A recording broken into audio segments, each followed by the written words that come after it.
በአምስቱ አመደ ሚስጥር ብሎ ሐመር ውሃ ላይ ሚስጥረ ጥምቀት ብሏል። ይኸው እዚህ ደግሞ ሰባቱ ሚስጥራት ሚስጥረ ጥምቀት ጥምቀት አንድ ከሆነ ምን ያደርግ ነው? ሁለት ቦታ ላይ ተጻፈው ይሄ ነው። በቃ አሁን እያጨቀጨቀን ያለውና የሚያስወጋግዘን ይሄ ነው። አብረን ነው ወንጌል የጀመርነው። በቃ ያስጀመረን እሱ ነው ማለት በዚህ ጉዳይ ላይ በጣም ማንበብ ጀመርን፣ ቀጠልን፣ አዲስን አስገባ ነው። ይኸው አሁን እሱ ገና ለገና አወገዛለሁ። ምንኛ እኛን እኮ ያወገዘን የለም፣ ማውገዝም የሚችል የለም። እዚህ ቲክቶክ ላይ ነው ችው። ለምን ቃለ ዓዋዲው ላይ አንድ ምዕመን እኮ ነው የሚለው። አንድ ምዕመን የመጨረሻ ውሳኔ የሚወስነው በልዩ ጉባኤ አድርገው ሊቀ ጳጳሱ ነው የሚለው። እኔ ቄስ ደበኩሉ ሊቀ ጳጳስ መሆናቸውን አላቅም፣ ያሬድም ሊቀ ጳጳስ ይሁን አላቅም፣ ሰብስበው እንደዛ። ስለዚህ እንግዲህ ወንድም በወንድሙ ላይ ይነሳል የሚለው ቃል ተፈጸመ አይደል? አዲስ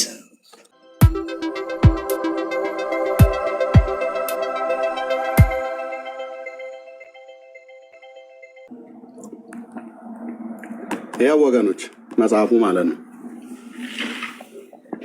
እንዲህ አይነት ትግል የገጠመን እንግዲህ ሰባቱ ሚስጥራት ቤተክርስቲያን ያለውን እሱን ያነበበልኝ። አሁን ቪዲዮን ከፍተዋለሁ ከፈለክ። ሰባቱ ሚስጥራት ቤተክርስቲያን ሂድ እዛ ሰባቱ ሚስጥራት ቤተክርስቲያን ላይ እና ሚስጥረ ጥምቀት እንዴት እንደሚፈጸም ነው እሄዳለሁ። ዲያቆን እሺ፣ ያው ይሁት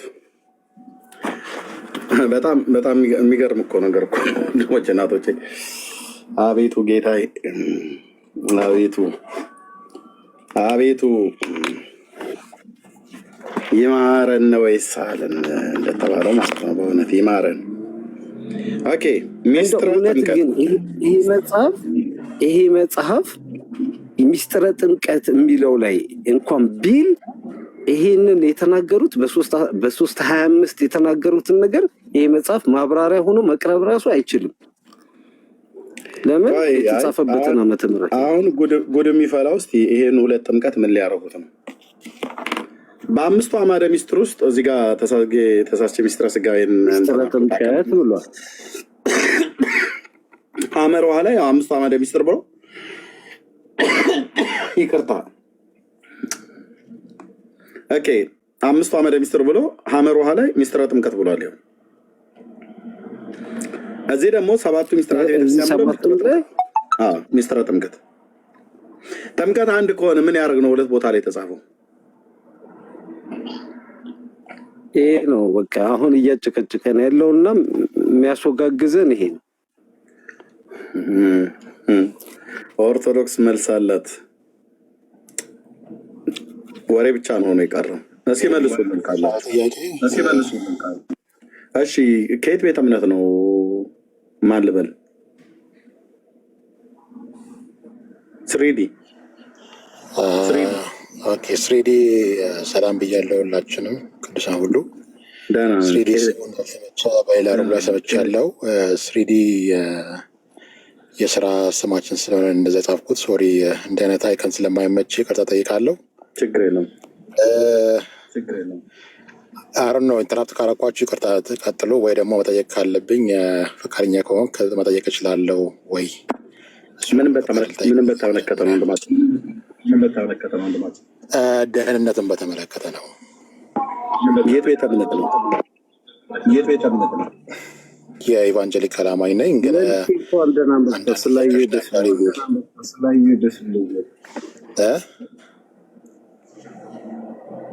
እሺ የት ቤተ እምነት ነህ ያልከው? ኤቫንጀሊካል ቸርች፣ ኤቫንጀሊካል ሙሉ ወንጌል። በጌታ እምነት ድነሃል?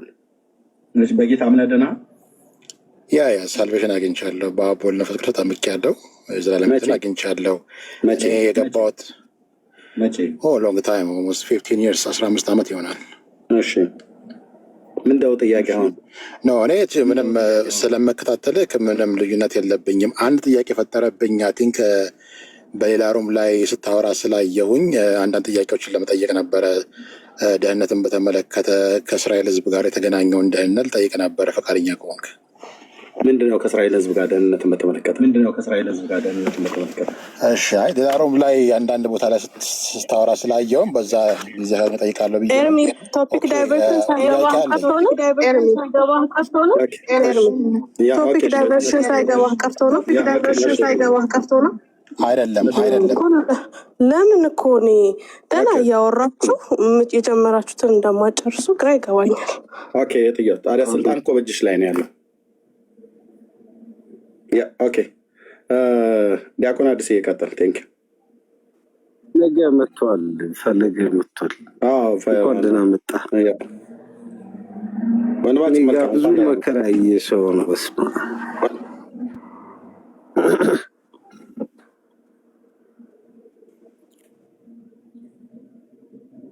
መልኬ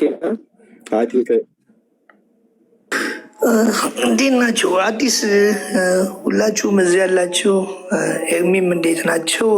አዲስ ማታ ያው ኔትወርኩ አስቸገረኝ፣ ለዛ ነው። ኤርሚ ሁላችሁም እዚህ ጋር ግርማ፣ ደስ ብሎኛል። አሁን ኔትወርክ መጥቶ ሳየው በጣም ደስ ብሎኝ ነው የገባሁት። ሁላችሁንም ሰላም ብያለሁ። አዲስ ለዛ ነው ማታ እምቢ ስላለኝ ነው። እሺ፣ ኦኬ፣ ዲያቆን አዲስ መቀጠል ትችላለህ። እነዚህ ምስጢራት ላይ ማለት ነው።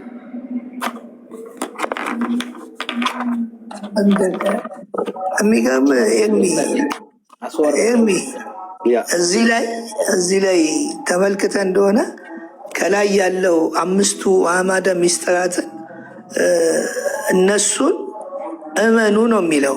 አዕማደ ምስጢራቱን ጠቅላላ ስታየው ስለ ክርስቶስ ነው የሚናገረው። ስለዚህ አንድ ሰው ክርስቶስን ካመነ እነዚህ ነገሮችን አምኗል። ምንም እኮ እንደዚህ እንደው ለመተንተን እንደዚህ አለ ከመጽሐፍ ቅዱስ ወጥቷል ለማለት እንጂ ሚስጥረ ሥላሴ ቢል እዚህ ጋር ወልድም አለ።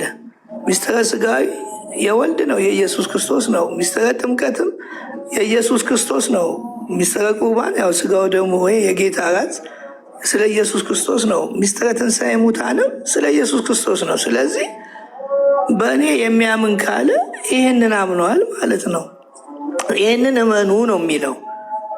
ይሄ እምነት ነው የሚፈልገው። ስለዚህ ሚስጥረ ጥምቀት የክርስቶስ ያችኛዋ የሞቱ ጥምቀት፣ ሞት መቀበር፣ ጥምቀት ትርጉሙ ከዚህ በፊትም ብለነዋል።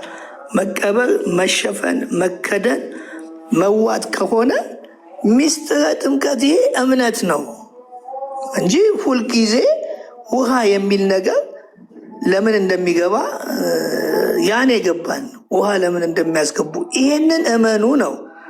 7ቱ ደግሞ እዚህ ጋር ተግባራዊ አድርጉ። ይሄኛው ቀኖና ነው። ስለዚህ እዚህ ጋር ሚስጥረ ጥምቀት ቀኖና ነው፣ ስርዓት ነው ማለት ነው። የዚህኛው የሁለተኛው የመጀመሪያው ማመን ነው፣ እመኑ ነው። ኦኬ፣ እናምናለን። የክርስቶስን የሞቱን ጥምቀት ምን እንላለን? እናምናለን። 7ቱን ደግሞ ቀኖና ነው፣ ስርዓት ነው። ስለዚህ ጥምቀት ምንድን ነው ማለት ነው? ስርዓት ነው፣ ምሳሌ ነው፣ ወይንም ምስክርነት ነው። የውሃ ጥምቀት ለምን ይኸው እዚህ ጋር ብሎታል። 2 ጥምቀት እኮ ነው። አሁን እንዲሁ በእነሱ እንኳን ከሄድን ነው ጥምቀት አንድ ነው። ይሄኛው የውሃው ጥምቀት ስርዓት ነው ብለው እዚህ አስቀምጠውታል። እነሱ ግን ድህነት ነው ወይንም የኃጢአት ስርየት ነው አሉት። ያ ከሆነ እዚህ ጋር እመኑ ነው የሚለው። ስለዚህ እንትኑ ላይ ሃይማኖተ አበው ላይ እዛ ላይ ላሳያችሁ፣ ወይንም የጸሎት እንትኑ ላይ እሺ፣ ይኸውላችሁ የጸሎት እንትኑ ላይ በደንብ ብናየው ምን ይላል? ገጽ 47 ዘሰለስቱ ምዕት ምዕራፍ 17 ቁጥር 12 ላይ ሐዋርያት በሰበሰቧት፣ ማን በሰበሰቧት? ሐዋርያት በሰበሰቧት ከሁሉ በላይ በምትሆን በአንዲት ቤተ ክርስቲያን ምን እንላለን? እናምናለን አለ። እንግዲህ 318 ሊቃውንት ናቸው።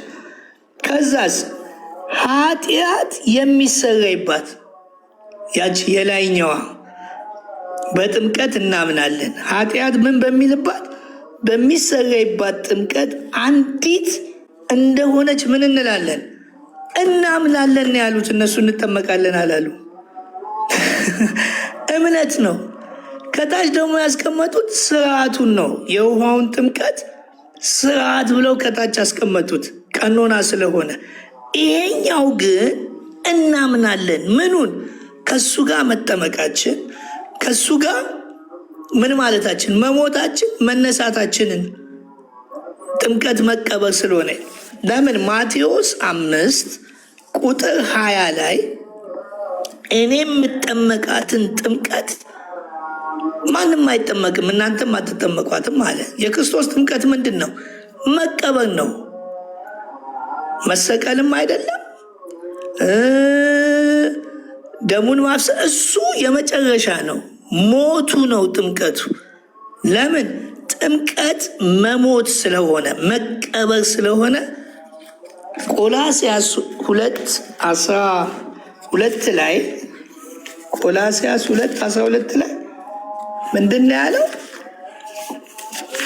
በጣም ይሄ ነገር ያው እንግዲህ እኛን አላናገር ብለውናል። እንደው ካናገባችሁ እናንተ በጥምቀት ብፁዕ አምላክ ጊዜን ዳቦ በዳቦ አደረገው እኮ። ዳቦ በዳቦ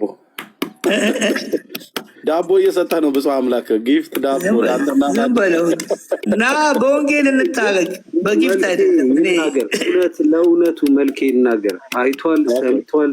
ላይቭ ላይ እንዴት ስልኬ እንዳለ አድራሻዬን ሁሉ እንደሰጠልኝ ይኸውል መልኬ ነው። እሱ የስጋ ጠላት እሱ እኔ ምን እንደሚጠቅመው ቀሲስ ዲበኩሉ ይጥቀሙት፣ መዝሙረ ዳዊት ይጥቀሙት፣ መንግስተ ሰማያት ያስገቡት እናየዋለን። እስቲ ከእግዚአብሔር ጋር እንደዚህ ወንድሙን አሳልፎ ገና ለገና ብቻ ግን እግዚአብሔር እውነት በቃ የተጻፈው ነው የሚፈጸመው። ወንድሙን አሳልፎ በእውነት ነው የምልህ።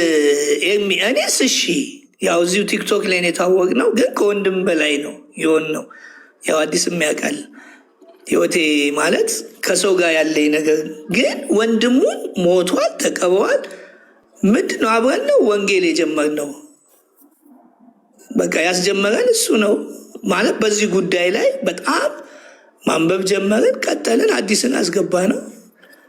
ይኸው አሁን እሱ ገና ለገና አወገዛለሁ። ምን እኛን እኮ ያወገዘን የለም፣ ማውገዝም የሚችል የለም። እዚህ ቲክቶክ ላይ ነው ችው። ለምን ቃለ ዓዋዲው ላይ አንድ ምዕመን እኮ ነው የሚለው። አንድ ምዕመን የመጨረሻ ውሳኔ የሚወስነው በልዩ ጉባኤ አድርገው ሊቀ ጳጳሱ ነው የሚለው። እኔ ቄስ ደበኩሉ ሊቀ ጳጳስ መሆናቸውን አላቅም፣ ያሬድም ሊቀ ጳጳስ ይሁን አላቅም፣ ሰብስበው እንደዛ። ስለዚህ እንግዲህ ወንድም በወንድሙ ላይ ይነሳል የሚለው ቃል ተፈጸመ አይደል? አዲስ አይዞ እኔም እንደዛ ነው ያልኩት። እውነት ነው። እውነት በጣም ስሜታችንን ጎቶታል። ማለት በቃ ወንድሜ ሞቷል፣ ወንድሜ ተቀብሯል፣ ከዚህ በኋላ ምናምን ሲል አዘንን ሁለታችን። እግዚአብሔር ይመስገን እኔ እና እሱ ግን እግዚአብሔር ይመስገን አላፈርንም። በያዝነው አቋም ያው እግዚአብሔር ያከብረናል። ባያከብረንም የከበረ የክርስቶስ ማንነት በሰማያዊ ስፍራም የከበርንን ክርስቶስ ስላለን እኛ ምንም አንፈልግም። ፌመስ ለመሆን ነው ካሉን ምንም። ለፌመስነት ደግሞ ህዝብ ለማየት ከሆነ እንደኔ ህዝብ ያየኝ የለም። በጣም ብዙ ህዝብ ነው እንደኔ ያየ የለም። ስለዚህ ምንድን ነው ፌመስነት? ከክርስቶስ በልጦ ሰው ሲያቅተው መልስ ሲያጣ እኛን ስላናገረ ፌመስ ይሆናል። በቀደም ምን ሆንኩ መሰለ? ቢኒያም ቤት በጣም ተወያየን እና አጋጣሚ ያሬድ መጣ። በቃ እኔ ከአንተ ጋር ምን አልልም አልወያይም። ለምን እኛን ማናገር ፌመስነት ከሆነ ፌመስ መሆን አልፈልግም ብዬ ነው ጥዬው የወጣሁት። ብፈልግ ያን ያናግረዋለሁ። ለምን በቃ የእኔ ፌመስነት ሙድ እንዴት ከክርስቶስ ጋር ሰው ስለ ጥምቀት ስለ እምነት እናወራ ብሎ ስለ ፌመስነት በእኛ ምክንያት እንደውም ከዚህ በኋላ እኛን ካናገሩ እነሱ በመንፈሳዊ ነገር ፌመስ የሚሆኑት። ያም አናለው ፌመሳችን እዚህ ጋር ማን አለ ፌመስ የሆን ነው። ይኸው በሱ ነው። ከዚህ በኋላ በእኛ ነው የሚሆኑት የበለጠ። ለምን ክርስቶስን አምነው ኤርሚ ከዚህ በኋላ ከኛ ጋር ካወሩ በኋላ ክርስቶስን እንዲቀበሉ እንዲያምኑ እንዲድኑ ማድረግ መቻል አለብን። እነሱም ሲጠፉ ማየት ለእኔ ከባድ ነው አይደለም ኤርሚ? የእውነቴን ነው። እኔ ከምሬ ነው። ቤቴም ጀምር ያለው ሰው ይሄን የምስራች ወንጌል ጥምቀቱ እኮ ወንጌል ነው። 5ቱ አዕማደ ምስጢር እኮ ወንጌል ነው። በምን ላይ ተጽፏል መሰለ? ሃይማኖተ አበው ላይ ገጽ 23 አልመስጦ ሀጊያ ምዕራፍ 3 ቁጥር 13 ላይ በዕዳ የተያዙትን በወንጌሉ ምን አላቸው? ይሄው አዳናቸው። እነሱ ሃይማኖተ አበው በወንጌሉ ምን አላቸው? አዳናቸው ነው የሚሉት። በወንጌሉ ነው የዳን ነው እያሉ ነው እነሱ የሚናገሩት። በወንጌል ድነናል። ጥምቀት ማመን ነው፣ ማመን ነው። በቃ 5ቱ አዕማደ ምስጢር ማመን ነው ከሆነ ጥምቀትን ታምነዋለህ። ቤተክርስቲያን ያስቀመጠችው ስርዓት ከሆነ እሱን ለምስክርነት ለምሳሌነትና ለመተባበር ትጠመቃለህ።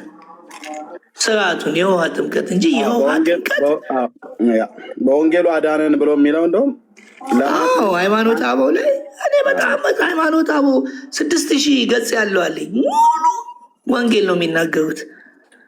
ይኸው የጥምቀት የተባለችውን እንኳን ምንድን ነው ያለው? ኃጢአት በሚሰረይባት ኃጢአታችን የተሰረየው በማን ነው? በደም ነው። ደም ካልፈሰሰ ስርየት የለም ብሎ በዕብራውያን ላይ 9:22 ላይ ተናገረ። ስለዚህ ደም ካልፈሰሰ ስርየት የለም ካለ የኃጢአት ስርየት የሚገኘው በደም ከሆነ ደሙ ፈሷል። ደሙ ፈሶ ስለሞተ ተቀበረ። ጥምቀት ደግሞ አንድ መጽሐፍ ምን ይላል? ጥምቀት መቀደን፣ መዘፈቅ፣ መዋጥ ብሎ በቤተ ክርስቲያን ሚስጥሩ ግን ጥምቀት መቀበር ነው ይላል። አምደ ሃይማኖት ላይ ብርሃኑ ማነው አንድ ሰው እንደዚህ ብርሃኑ ጎበና እሱ የጻፈው ላይ በቤተ ክርስቲያን ሚስጥር እኮ ነው ያለው። ጥምቀት ምንድን ነው አለ? መቀበር ነው። በቃ የመጽሐፍ ቅዱስ ጥምቀት መቀበር ነው። ለምሳሌ የእሳት ጥምቀት ይላል። የእሳትም ጥምቀት እኮ በመንፈስ ቅዱስ አማካኝነት ትዋጣለህ፣ ትሸፈናለህ፣ ትከደናለህ፣ ሙሉ በሙሉ በቁጥጥር ስር ትውላለህ። ተቀበርክ ማለት ነው። የጥምቀት ትርጉሙ ዋናው መቀበር፣ መሸፈን፣ መከደን ነው። ዋናው ደግሞ መቀበር ነው። በመንፈስ ቅዱስ በእሳት ትጠመቃላችሁ ማለት ትቀበራለህ ነው። ሌላ የጥምቀት ትርጉሙ መቀበርን የሚያሳይ ነው። ስለዚህ ቀኖናው ከታች 7ቱ የቤተ ክርስቲያን ሚስጥራት ቀኖና ከሆነ ዶግማ ካልሆነ 2ቱ ጥምቀት አንደኛው እነሱ ያስቀመጡት ትክክለኛ ነው። እዚህ ላይ ያስቀመጡት 5ቱን አዕማደ ምስጢር እመን ማለት ክርስቶስን እመን ማለት ነው። ሌላ እንትን ውስጥ ባጭሩ እነሱ እዛ ጋር ለማስረዳት ለወደፊቱ ሰው እንዲገባው አስቀመጡ እንጂ በመጽሐፍ ቅዱስ 5ቱን አዕማደ ምስጢር እመን የሚል አይደለም የተጻፈው። ያው ክርስቶስን ስታምን ይህንን ሁሉ አምናለሁ ለእኔ ብሎ ወደዚህ ምድር መጥቷል። አንዱ ከስላሴ አካል እሱ ምን አለ? ቃል ስጋ ሆነ፣ ምስጢረ ስጋዊ። ከዛ ተጠመቀ በዮሐንስ። በዮሐንስ ብቻ አይደለም 2 ጥምቀት ነው የተጠመቀው። የዮሐንሱ ጥምቀት የጽድቅን ስራ እንሰራለን ብሎ ነው የተጠመቀው። 2ኛው ጥምቀት ግን ሞት ነው። ክርስቶስ 2 ነው የተጠመቀው። ይሄኛው ጥምቀት ኃጢአት የሚሰረይበት ነው። ኃጢአት የተሰረይበት ነው። አሁንም ኃጢአት ጥምቀት እናንተ ልትጠምቋት አትችሉም አለ ማቴዎስ። ልጠጡት አትችሉም። ጽዋውን ራሱ አየ። ይሄ እኛን ወክሎ እኛን ብሎ ስለ ኃጢአታችን የሚሞተው የሚጠመቀው ጥምቀት ነው። ለዚህ ነው ሮሜ ላይ ትንትን ያደረገው። እሱን አሳያችኋለሁ። ቆላስያስን ላሳያችሁና ወደ ሮሜ እንሄዳለን። ቆላስያስ ምን ይላል? በጥምቀት ከእሱ ጋር ምን ካላችሁ ከተቀበራችሁ። ይኸውላችሁ በዚሁ አጋጣሚ ክርስቶስ ስለ ኃጢአታችን ሲጠመቅ የሰው ልጆች ሁሉ ምን ብለዋል? አብረው ሞተዋል፣ ተቀብረዋል፣ ተጠምቀዋል። ይህንን በምን ያውቃል? አንድ ሰው ሲያምን አይኑ ይገለጣል። መጠመቁን ያውቃል፣ መሞቱን ያውቃል፣ መቀበሩን ያውቃል። ይሄን ደግሞ ምስክርነት እንዲሆን ቤተክርስቲያን በምን አመጡ? በውሃ የውሃው ጥምቀት ያንን ምሳሌ ጥምቀት ምሳሌ ሆኖ ያድነናል ማለት ማነው ያዳነን? ክርስቶስ ያድንሃል፣ ከፍርድ ያስመልጣል፣ የዘላለም ህይወት ይሰጣል፣ ልጅነትን ታገኛል። ያኛው የተጠመቀውን ጥምቀት አይነ ይገለጣል። እምነት ወደፊትም ወደኋላም ስለሚያሳይ ከሱ ጋር ምን ብላችኋል? በጥምቀት ተቀብራችኋል። መልሶስ በጥምቀት ከሱ ጋር ምን ብላችኋል? ተነስታችኋል። በህይወት እያለ የሰው ልጅ በህይወት እያለ ሞተሃል፣ ተነስተሃል እንዴት ይባላል? በእግዚአብሔር አሰራር ይላል። እዚሁ በእግዚአብሔር አሰራር ምን በማለታችሁ? በማመናችሁ ተነስታችኋል። የሚገርም ነው። ጥምቀት እንጂ የዚህ የኃጢአት ስርየት ያለቀ ጥምቀት ነው። ያለቀው ጥምቀት ግን በእምነት በእግዚአብሔር አሰራር ማወቅ አለብህ። ስታምን መነሳትህን፣ ዋናው መነሳቱ ነው እንጂ መሞትማ ክርስቶስ ሞቶ ተነስቷል። እኛ ደግሞ ልክ ስናምን ትንሣኤን ነው የምናውቀው። ለምን? አብረን ከእሱ ጋር ተጠምቀናል፣ ተቀብረናል፣ ሞተናል። ለዚህ ነው በማመን ተነስታችኋል የሚለው። በማመን ተነስታችኋል፣ ትንሣኤያችን ነው። ይሄም ብሎ ቆላስይስ ምዕራፍ 2:12 ይሄን ተናገረ። ሮሜ ላይ ስንመጣ ደግሞ በጣም በቃ ያስደስታል። የሮሜን የሚገርም ነው። ሮሜ ምዕራፍ 5 ብጀምር ምንድን ነው የሚለው? ምዕራፍ 5 ቁጥር 6 ላይ ምዕራፍ ገና ደካሞች ሳለን ክርስቶስ ዘመኑ ሲደርስ ስለ ኃጢአተኞች ሞቷልና። በቃ ይሄ ነው። ሞቷል ማለት ተቀበረ፣ ተቀበረ ማለት ተጠመቀ ማለት ነው። ሞቱ ነው ጥምቀቱ።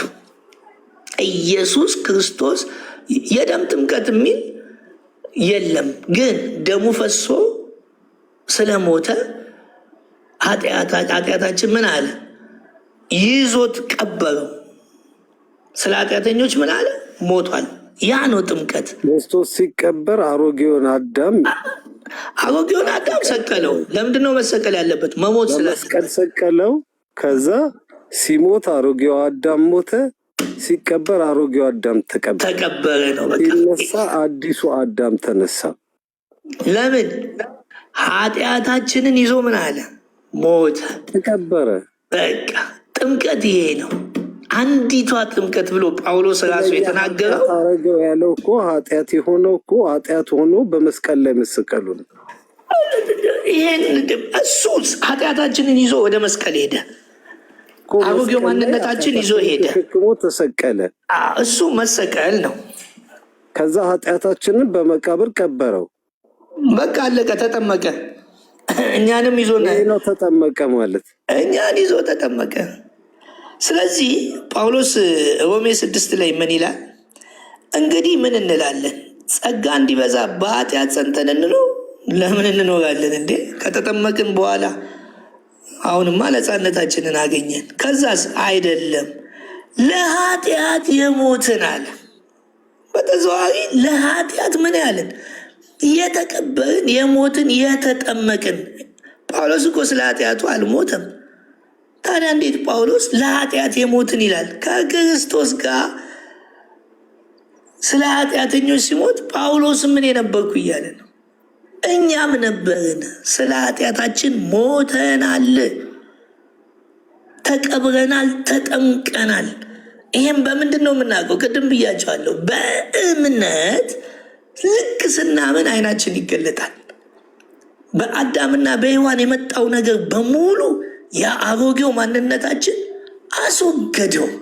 በቃ ቀበረው፣ ሞተ፣ የኃጢአት ስርየት አድርጎ ተነሳ። ይሄ ነው ጥምቀት። ኃጢአት በሚሰረይባት በአንዲት ጥምቀት እናምናለን ያሉት ይሄንን ነው። ሌላ ጥምቀት ስላለ፣ ይሄኛው ጥምቀት ግን ኃጢአት የተሰረይባት ጥምቀት ነች። እጅን ጥምቀት እናምናለን ያሉት ምን ስላሉ ነው? እንጠመቃለን ቢሉ ኦኬ፣ ሃይማኖተ አበው ላይ እንጠመቃለን አላሉ?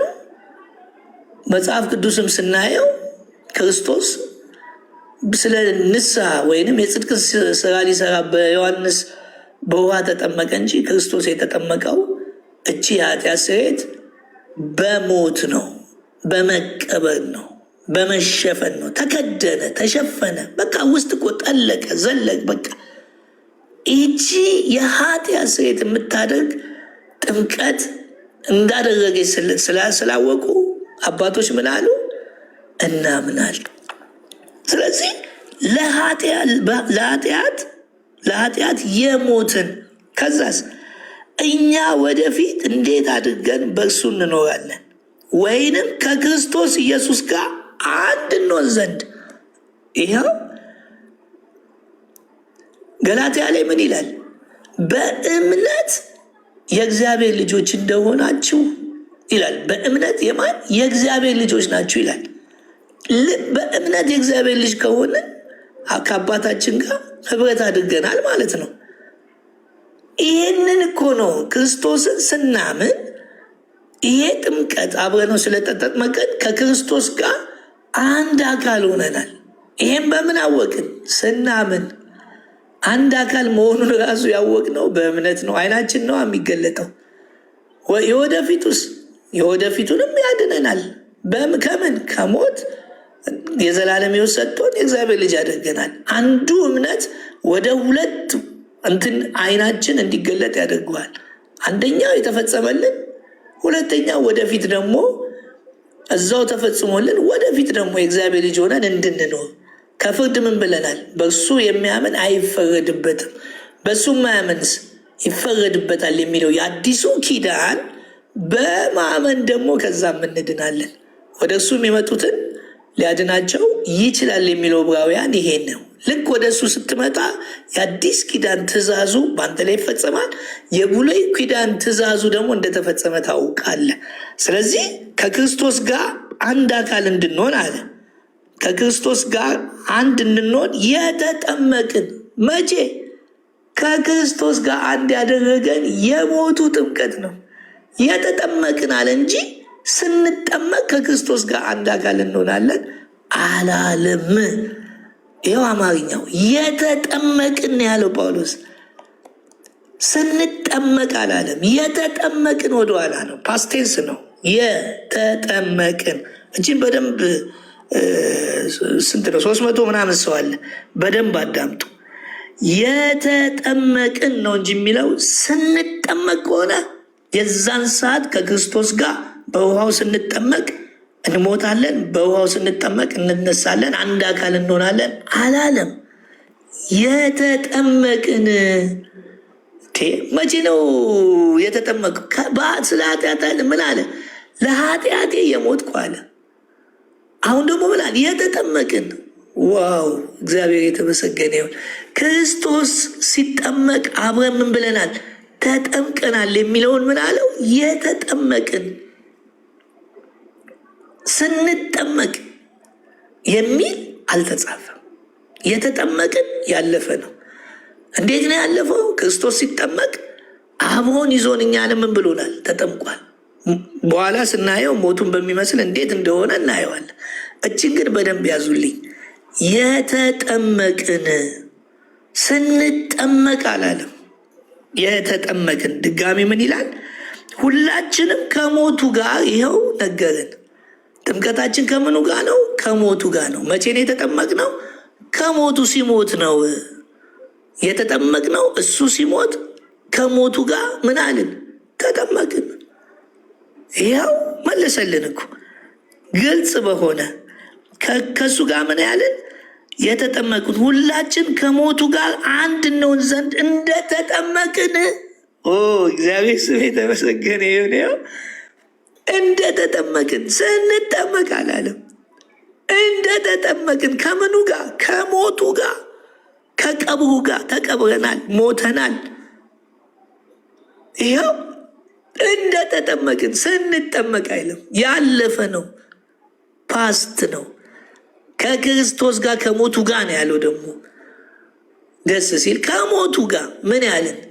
እንደተጠመቅን ከክርስቶስ ጋር አንድ አካል ሳትሆን በውሃ ሳትጠመቅ ትድናለህ? የለም፣ አስቀድመን ሞተናል፣ አስቀድመን ተጠምቀናል። ግን ማመን ስላለብን እምነት ስላስፈለገ ስታምን ይሄ ነገር ይገባሃል።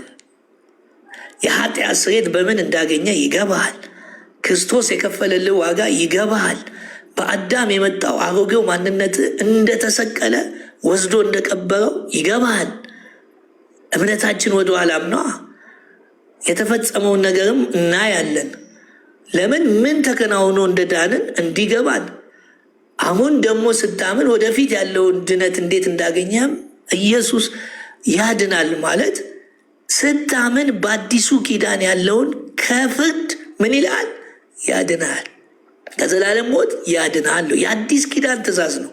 እኛ በጸበለስ አንጠየቅም። አሮጌው አዳም ምን ብሏል? ተሰቅሏል። መሰቀል ብቻ አይደለም፣ ተቀብሯል። ተቀበረ ማለት ተጠመቀ፣ ተቀበረ፣ ሞተ። በቃ ጥምቀት ሁልጊዜ ከውሃ ጋር የምናገናኘው ከሆነ አስቸጋሪ ነው። ካለበለዚያ ቀጥታ ውሃውን የምንወስደው ከሆነ እሳቱንም መውሰድ አለብን። የእሳት ጥምቀት ካለ እንግዲህ ጫካ አቃጥሎ ማጥመቅ ነዋ። ዳቦ ቤት እሳት አለ፣ በየቦታው እሳት አለ። የእሳቱን ምሳሌ የውሃውን ምሳሌ እንደሆነ ቃል እንደሆነ እሱንም እናያለን ጊዜ ከሰጠን። እግዚአብሔር ይመስገን ዛሬ ኔትወርክ አስቸግሮኝ ዛሬ ተነፈስኩኝ። እሺ እንደተጠመቅን አታውቁምን አለ። እንደተጠመቅን እንጂ ስትጠመቁ ትሞታላችሁ፣ ስትጠመቁ ትነሳላችሁ በውሃ ጥምቀት የሚል አልተጻፈም። ይኸው ድጋሚ ደግሞ እንግዲህ ክርስቶስ በአብ ክብር ከሙታን እንደተነሳ እንዲሁ እኛ በአዲስ ሕይወት እንድንመላለስ ከሞቱ ጋር አንድ እንሆን ዘንድ በጥምቀት ከእሱ ጋር ምን ብላችኋል? በጥምቀት ምን አላችሁ? ተቀበርን። ብቻውን እኮ አይደለም የሚያወራው። ስጠመቅ ተቀበርኩኝ አላለም። ተቀበርን። በምን በእምነት ተቀብረናል። አያችሁ፣ ከእሱ ጋር ለምን ለማለት ለመተባበር። ስለዚህ ጥምቀት ስታምን አይነ ይገለጥልሃል። ከእሱ ጋር ምን ብለሃል? ሞተሃል። ከእሱ ጋር ምን ብለሃል? ተነስተሃል። የውሃው ጥምቀት ለምን ያስፈልጋል? ልትተባበር ማለት የነበረው ነገር ምስክርነት ልሰጥ። ከእሱ ጋር ምን ብያለሁ?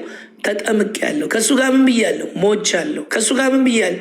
ተነስቻለሁ። ለምን ገብተህ ስትወጣ ስለሚያፍን ስትወጣ በቃ አዲስ በቃ ከዛ በፊት ነው አዲስ ይሆንከው። ይሄ ምሳሌ ነው ብሏል። ሲሞት አብሬ ሞቻለሁ፣ ክርስቶስ ሲቀበር አብሬ ተቀብሬያለሁ፣ ክርስቶስ ደግሞ ከሙታን ሲነሳ አብሬ ተነስቻለሁ ብለህ እንድትመሰክር። ይኸው እዚሁ ላይ እኮ ይኸውልህ አዲስ ምን ቁጥር 5 ላይ ይሄንኑ ደገመልህ። ከክርስቶስ ጋር መጠበቅ መሞት፣ ከክርስቶስ ጋር መጠመቅ መነሳት ትብብር እንደሆነ ይኸው ሞቱን በሚመስል ሞት ከሱ ጋር ከተባበርን፣ ትንሣኤውን በሚመስል ትንሣኤ ደግሞ ከሱ ጋር እንተባበራለን። ምሳሌ ገለጠው። ትብብር ከፈለክ የውሃ ይህም እኮ የውሃ ጥምቀት ያው ቤተክርስቲያን ስርዓቱን ስላስቀመጠች በየቤተክርስቲያኑ አለ። በዚህ የኛው ትምህርት ፕሮቴስታንት ጋር ግልጽ ነው። ምንም አዲስ ነገር እየነገርናቸው አይደለም፣ ለሌላው ለመንገር እንጂ ይታወቃል። ከእንግዲህ ወዲህ አለ ለኃጢአት እንዳንገዛ የኃጢአት ስጋ ይሻር ዘንድ አሮጌው ሰዋችን ከእሱ ጋር ምን አለ? ተሰቀለ አለ። አየህ፣ ስለ ጥምቀት አይደለም እዚህ ጋር የሚያወራው፣ አሮጌው ሰው እንደተሰቀለ ነው። ስለ ጥምቀት የሚያወራው ሞቱን ነው። አሮጌው ሰው የሚጥለው በስቅለቱ በሞቱ በመቀበሩ እንጂ በውሃ ጥምቀት አለ። በደንብ አድርጎ ቁጭ አድርገ እንትኑን እንጂ የስጋ ስቅለቱን ተሰቀለ ነው ያለው። ሲሰቀል ጥምቀት አላወራም። አየኸው፣ አሮጌውን ሰው የተወገደው በስቅለቱ አየው። አብሮ ተሰቀለ። ገና አብሮ አልሞተማ። ሰቅሎት እንጂ በውሃ ጥምቀት አለመሆኑን እያጠየቀልን ነው። ስለዚህ ከእሱ ጋር እንደተሰቀለን እናውቃለን። የሞቱ ከኃጢአቱ ምን ብሏል? ጸድቋል። አስቀድሞ ፈጽሞልናል። እግዚአብሔር ስም የተመሰገነ ይሁን። ነገር ግን አለ ከክርስቶስ ጋር ከሞትን ከእሱ ጋር ምን እንላለን? ደግሞ በሕይወት እንድንኖር እናምናለን ብሎ ይሄንን አስቀመጠልን። በጣም የሚገርም ነው። ስለዚህ አሁንም ድረስ በደሙ የኃጢአት ስርየት እንደምናገኝ ሮሜ ምዕራፍ 3 ቁጥር 25 ላይ ምን ይላል? እርሱን እግዚአብሔር በእምነት የሚገኝ በደሙ የሆነ ማስተሰሪያ አድርጎ ምን አለው? አቆመው። አሁንም የኃጢአታችን ማስተሰሪያ ከዚህ በፊት ተፈጸመልን። አሁንም የሚፈጸመው ደሙን ምን አለው? አቆመው። ይኸው ቆሟል። ምን እንድናገኝ? ከዚህም በኋላ የኃጢአት ስርየት እንድናገኝ ውሃውን አቆመው አላለም። ደሙን ያቆመው። ይኸው ደሙ ምን አለ? አቆመው። ስለዚህ አሁንም የሰው ልጆች የኃጢአት ስርየት የሚያገኙት የዘላለም ኃጢአት ማስተሰሪያ ሆነው ማስተሰሪያ። ለምሳሌ ኢየሱስ አማላጅ ነው ለማለት የሚፈልግ ሰው ካለ ይህንን ጥቅስ ይበል። ለምን? አሁንም ኃጢአት ምን ይላል? ያስተሰርያል፣ ይቅር ይላል፣ ይቅር ይላል። ስለዚህ ቆሟል። ደሙ ማስተሰሪያ ሆኖ ቆሟል። አዎ። ስለዚህ ደሙን አሁን በደሙ አማላጅነት ኢየሱስ ክርስቶስ አሁንም እየሰጠ ነው። ያኔም በደሙ ማስተሰሪያ አድርጎ አማልዶናል። አንተ ይሄን ጨርስና ስላም አንተ ትትለዋለህ። ስለ ክርስቶስ ምልጃ ነው ይቀጥላለን። ዋናው ምንድን ነው? ይሄ ጥምቀት፣ ይህ ኃጢአት የሚሰረይበት ጥምቀት አንድ እንደሆነ ካወቅን የዮሐንስ ወንጌል ምዕራፍ 3 ቁጥር 5 ላይ እና በውሃ ጥምቀት ካልሆነ ልጅነት የምናገኘው በምንድን ነው? ብዙ ጊዜ ነገር ይጠቀሳል። በጣም ጥሩ። ጥቅሱን ስናነበው ሰው ከውሃና ከመንፈስ ካልተወለደ አለ። አሁን ይሄ ምን የሚነግራቸው ላልተወለዱት ናቸው። እነዚህ ሰዎች አልተወለዱ። ስላልተወለዱ ክርስቶስ ምን አላቸው? ተወለዱ አላቸው። ከምን? ከውሃና ከመንፈስ። ከውሃና ከመንፈስ ካልተወለዳችሁ በቀር የእግዚአብሔርን መንግስት አትወርሱም። ውሃ የሚለውን እንደ ውሃ ይሄ ሊትራል የሆነ ውሃ ካሉ የተወለዱትን ጴጥሮስ ምን እንዳላቸው እዚህ ጋር የተወለዱ አይደሉም፣ ገና ተወለዱ ብሎ እየነገራቸው ነው። ጴጥሮስ ደግሞ የተወለዱትን አገኘና እንዴት እንደተወለዱ እንግዲህ የዮሐንስ ወንጌል ምዕራፍ 3 ቁጥር 5 እየነገራቸው ነው። እሱም አንደኛ ጴጥሮስ ምዕራፍ 1 ቁጥር 23 ላይ አንደኛ ጴጥሮስ ምዕራፍ 1 ቁጥር 23 ላይ የተወለዱትን ነው። እዛ ጋር እኮ አልተወለዱ፣ ተወለዱ ነው ያላቸው። እዚህ ጋር ደግሞ የተወለዱትን ምን አላቸው? ዳግመኛ የተወለዳችሁት ከሚጠፋ ዘር አይደለም አላቸው። እናንተ ዳግመኛ የተወለዳችሁት፣ እናንተ ዳግም የተወለዳችሁት ከውሃና ከመንፈስ የተወለዳችሁት ከሚጠፋ ዘር አይደለም። ለምን? በኋላ በውሃ ተወለድኩ እንዳይሉ። ለነገሩ በዛ ሰዓት በውሃ እንትን አላላቸውም። ግን ዳግመኛ ምን ካላችሁ ዳግመኛ የተወለዳችሁት አለ። እነዚህ የተወለዱትን ነው እንግዲህ የሚነግረው። እናንተ ዳግመኛ የተወለዳችሁት ከምን? ከሚጠፋ ዘር አይደለም፣ በሕያውና ለዘላለም በሚኖር በእግዚአብሔር ቃል። ቃሉ ምን ሆነ? ውሃ ሆነ። ውሃው ምን ሆነ? ቃል ሆነ። ቃል በማን የተወለዳችሁት? በእግዚአብሔር ቃል ነው የተወለዳችሁት። ከማይጠፋ ዘር ነው እንጂ። ከቃሉ ጋር ሁልጊዜ ማን አለ? መንፈስ ቅዱስ አለ። እዛው ዮሐንስ 6:23 ላይ ሕይወትን የሚሰጥ መንፈስ ነው፣ ስጋ ምንም አይጠቅም። እኔ የነገርኳችሁ ቃል መንፈስም ነው ሕይወትም ነው አያችሁ፣ ከቃሉ ጋር መንፈስ ቅዱስ ምን ይላቸዋል? ይወልደናል ማለት ነው። የተወለድነው በሊትራል በሆነ ውሃ ሳይሆን ከቃል ነው። ከቃል ነው የተወለዳችሁት። ዳግመኛ የተወለዳችሁት ከቃል ነው። ልክ ቃሉን ክርስቶስን ስታምኑ መንፈስ ቅዱስ ምን ይላቸዋል? ዳግም ይወልዳቸዋል። ዳግም የሚወለደው የቱ ነው? አዲሱ ማንነት። ይሄ ከስጋ የተወለደ ስጋ፣ ከመንፈስ የተወለደ መንፈስ ነው የሚለው። አዲሱ ሰው መንፈስ የሆነው ሰው ምን ይላል? ይወለዳል። እሱን ውሃ አያገኘውም፣ ውስጥ ነው ያለው እንጂ እዚህ በስጋ በምታደርገው ነገር በውሃ ጥምቀት ሰው ዳግም የሚወለድ ከሆነ ስጋው ነው የሚወለደው እንጂ መንፈሱ አይደለም። ለምን? ውጫዊ ውሃው የሚነካው ይህን ስጋ ስለሆነ።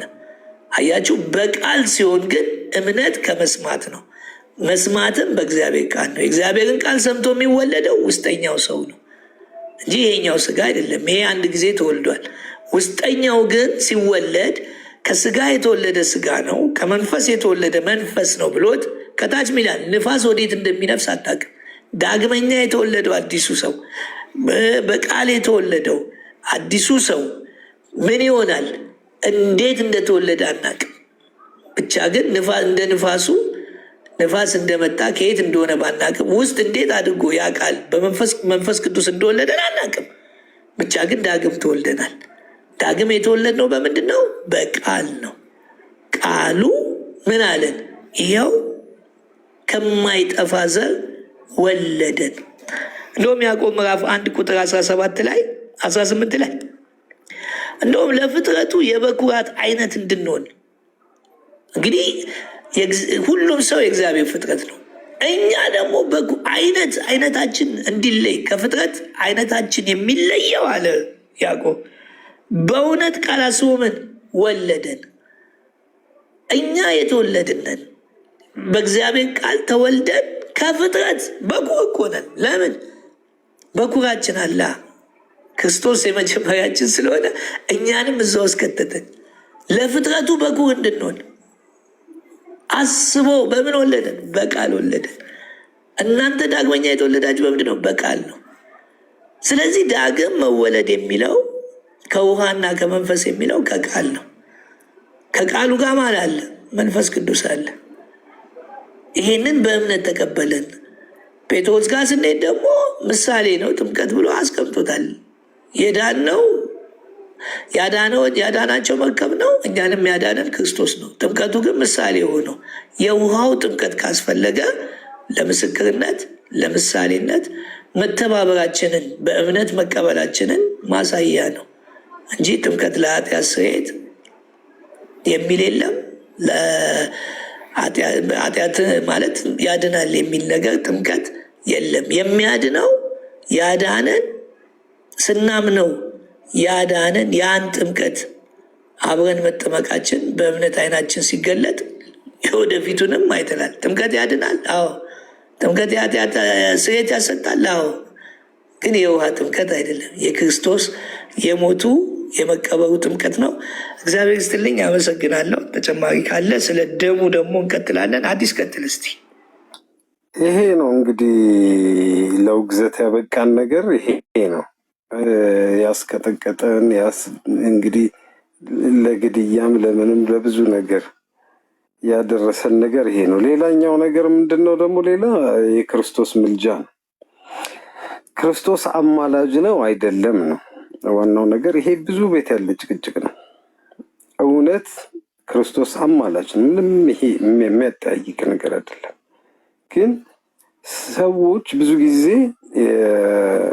አሁን እዚህ ጋር የደብተራ መንፈስ ያለባቸው ሰዎች ራሳቸውን አማላጅ አድርገው ማስገባት ስለሚፈልጉ ወይ ደግሞ የኛ የሚሉትን ሰዎች አማላጅ አድርገው ማስገባት ስለሚፈልጉ ክርስቶስን ፈራጅ ያደርጉታል። ከዛ የሆነ ፂማም ሰውዬ ያመጡና አማላጅ አድርገው ሊያስቀምጡላችሁ ይፈልጋሉ።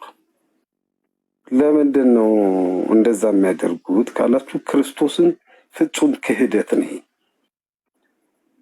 ክርስቶስን ፈራጅ የሚያደርጉት ጨካኝ ሊያደርጉት ስለፈለጉ፣ አረመኔ ሊያደርጉት፣ ፍርድ የሚያደርግ እና ወደ ሲኦል ግባ ብሎ ምናምን ገፍትሮ ወደ ሲኦል የሚያስገባ ሊያደርጉላችሁ ሲሞክሩ ያኛው ፂማሙ ሰውዬ የሚመጣው ሁለተኛ የሚመጣው ሰውዬ አዛኝ እባክህ ጌታዊ እኔንም ማብረክተተኝ የሚል በጣም የሚያዝን ለሰዎች ሁሉ የሚቆረቆር ደሙን ያፈሰሰው እዚህ ጋር እንደዚህ የተሰቀለው እንደዚህ ከ6 ሰዓት እስከ 9 ሰዓት እንደዚህ እርቃኑን የተሰቀለውን ጌታ ጨካኝ አድርጎ የሆነ ክብሩንና ዝናውን የሚፈልግ አንድ ፂማም ሰውዬ አምጥተው ቅዱስ መባል የሚፈልግ ስለኛ ኃጢአት የተባለውን ክርስቶስን ትተው ዝናውን የሚፈልግ አንቱ መባል የሚፈልገውን አምጥተው አማላጅ ማድረግ ስለሚፈልጉ ማስገባት ስለሚፈልጉ ክርስቶስን ፈራጅን ይሉታል። ግን ክርስቶስ አማላጅ አይደለም ነው። ዝም ብለው እነሱ በሚሉት እንኳን እነሱ በሚሉት እንሂድና ከዛ ደግሞ ቀጥሎ ደግሞ መጽሐፍ ቅዱስን ሀሳብ እንመጣለን። ክርስቶስ አዳኝ ነው ወይ ስትለው አዎ ይላል። ከዛ ለምን አዳኝ ያልከው ስትለው ስለ አዳነኝ። አድኖ ጨርሷል አልጨረሰም ትለዋለህ። ጨርሷል ይላል። ታዲያ ለምን አዳኝ ያልከው ስትለው ስለ አዳነኝ አዳኛል። ክርስቶስ አላማለደን ስትለው አማልዷል ይላል። በስጋው ወራት ይላል። ስጋውን አሁን ጥሎት እንደሄደ ማለት ነው ሲያረግብህ። አሁንም ከነ ስጋው እኮ ነው ክርስቶስ የእኛን ስጋ ይዞ ነው እኮ በአብ ቀኝ የተቀመጠ። ግን በስጋው ወራት ይላል። አሁን በስጋ እንዳልሆነ ሲያደርግ ከዛስ አማልዷል። ግን አይደለ? አዎ አማልዷል። ታዲያ ስላዳነ አዳኝ ካልከው ስላማለደ አማላጅ ለምን አላልከውም ስትለው አይ ጨርሷል ብዬ ነው። ማዳኑንስ ጨርሶ የለ እንዴ ስትለው እንደዚህ አይን ፍጥጥ ጥርስ ግጥጥ ይሆናል። አይጥ እንደበላች ድመት ፍጥጥ ፍጥጥ ነው የሚሆነው። እና ከዛ ስም መለጠፍ ይጀምራል። ዱላውን ውርወራውን ይጀምራል።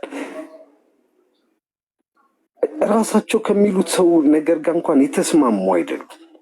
ክርስቶስን መድኃኔዓለም ብሎ ይጠራዋል። የዓለም መድኃኒት ይለዋል። መድኃኒት ስለሆነ ነው አይደል? ታዲያ አማላጅ ስላማለደ ለምን አማላጅ አትለው? ክርስቶስን ፈዋሽ ትለዋላ። ስለፈወሰ ስላማለደስ አማላጅ ለምን አትለውም ስትለው ስም ፍረጃ ውስጥ ይገባል። ጴንጤ ምናምን ይላል። ግን እውን የመጽሐፍ ቅዱሱ ሀሳብ እንደዛ ነው ወይ ስንል በመጀመሪያ ወደ ሮሜ 8:34 ነው የምንሄደው። ሁልጊዜ እነሱ የሚጨቃጨቁትበት ቢሆን ላይ የሚኮንንስ ማን ነው ይላል። የሚኮንንስ ማን ነው ብሎ ይጠይቃል። የሞተው ይልቁንም ከሙታን የተነሳው በእግዚአብሔር ቀኝ ያለው አይደለ? የሞተው ሲልህ የሞተ ስለሆነ ነው አይደለ? ስለ አንተ ኃጢአት ስለሞተ የሞተው አለ። የተፈጸመ ስለሆነ የሞተው አለ። በፓስት ቴንስ ማለት ነው አይደለ?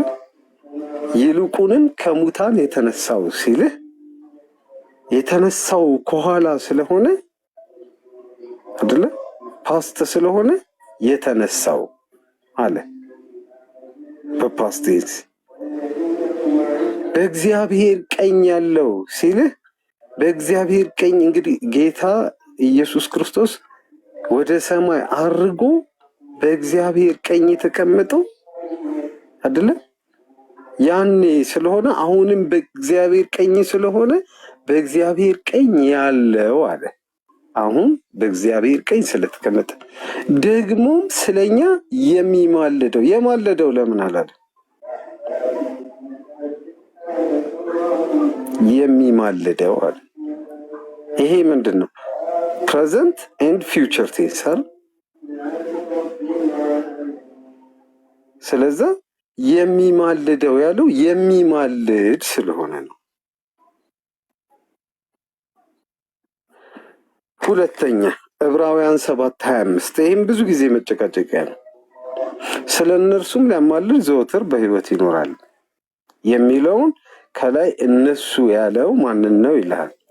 ከላይ እነርሱም እንዳይሞቱ ሞት ስለከለከላቸው ካህናት የሆኑ ብዙ ናቸው ስለሚል እነሱ የሚለው እዚህ ጋር ካህናቱን ነው ይልሃል። እሺ ታች መጥቶ በእሱ ወደ እግዚአብሔር የሚመጡትን ፈጽሞ ሊያድናቸው ይችላል ሲልስ እነሱ አሁን ከዚህ በኋላ ነው የሚመጡት? ከጳውሎስ ከተናገረ በኋላ ነው የሚመጡት? ክርስቶስ እኮ ማዳኑን ጨርሶ ከሄደ በኋላ ካረገ በኋላ እኮ ነው እኮ አይደል? ምን ያለው ጳውሎስ እኮ የተጠራው አይደል? ጳውሎስ ሲጽፈው ገና የሚመጡ ነበሩ እነማ? እነዚህ የብሉይ ኪዳን ካህናት። እሺ ይሄም ማከራካሪ ሆነ። አሁን እነሱ ይሄንን ሲያፈርሱብህ ክርስቶስን ምልጃ አንደኛ ከሊቀ ክህነቱ አገልግሎት አሁን ይሄ በድንኳን ካለው የሊቀ ክህነቱ አገልግሎት ጋር ያያይዙትና ዕብራውያን 9 ላይ መጡና ምን ይሉሃል? በቃ ዛሬ አይማልድም ሊሉ ሲፈልጉ ማለት ነው። ከ24 ጀምሮ ክርስቶስ በእጅ ወደ ተሰራች ወደ እውነተኛይቱ ምሳሌ ወደምትሆን ቅድስት አልገባምና ነገር ግን በእግዚአብሔር ፊት ስለኛ አሁን ይታይ ዘንድ ወደ እርሷ ወደ ሰማይ ገባ። ሊቀ ካህናትም በየዓመቱ የሌላውን ደም ይዞ ወደ ቅድስት እንደሚገባ ራሱን ብዙ ጊዜ ሊያቀርብ አልገባም። ክህነቱ ይሄ ብቻ ነው ወይም ደግሞ የምልጃ አገልግሎቱ ይሄ ብቻ ነው ሊል ሲፈልግ ማለት ይልሃል። እንዲህ ቢሆንስ ዓለም ከተፈጠረ ጊዜ ጀምሮ ብዙ ጊዜ መከራ ሊቀበል ባስፈለገው ነበር። አሁን ግን በዓለም ፍጻሜ ራሱን በመሰዋት ኃጢአትን ሊሽር አንድ ጊዜ ተገልጧል። ለሰዎችም አንድ ጊዜ መሞት ከእርሱ በኋላም ፍርድ እንደተመደበባቸው ክርስቶስ እንዲሁ ደግሞ የብዙዎችን ኃጢአት ሊሸከም አንድ ጊዜ ከተሰዋ በኋላ አየው። እዚህ ድረስ ነው የሚያነቡብህ። እንደውም እዚህ ድረስ አይመጡልህም።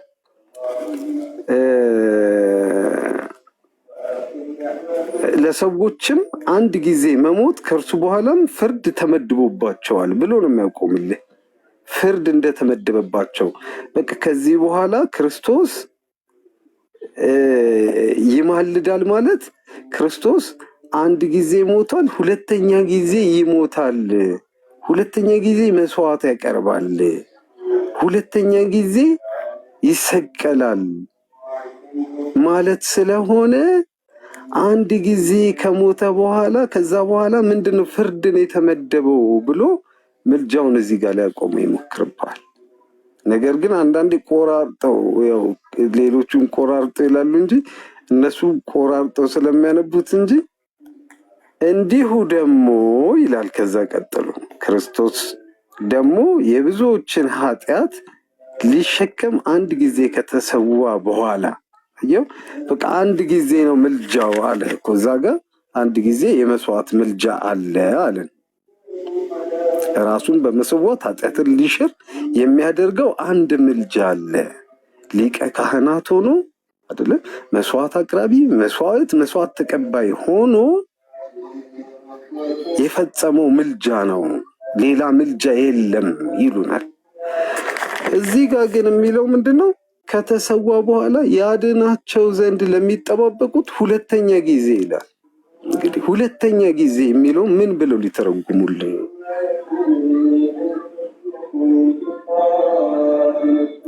አንድ ጊዜ መሞት ከዛ በኋላ ፍርድ ተመድቦባቸዋል። በቃ አንድ ጊዜ ነው የማለደው ከዛ በኋላ ፍርድ ነው ካሉ እዚህ ጋር ሁለተኛ ጊዜ ለሚጠባበቁት ያድናቸው ዘንድ ለሚጠባበቁት ሁለተኛ ጊዜ አለ። ምን ያደርጉት ነው እስቲ? ይሄንን ሁለተኛ ጊዜ ያለ ኃጢአት ይታየላቸዋል።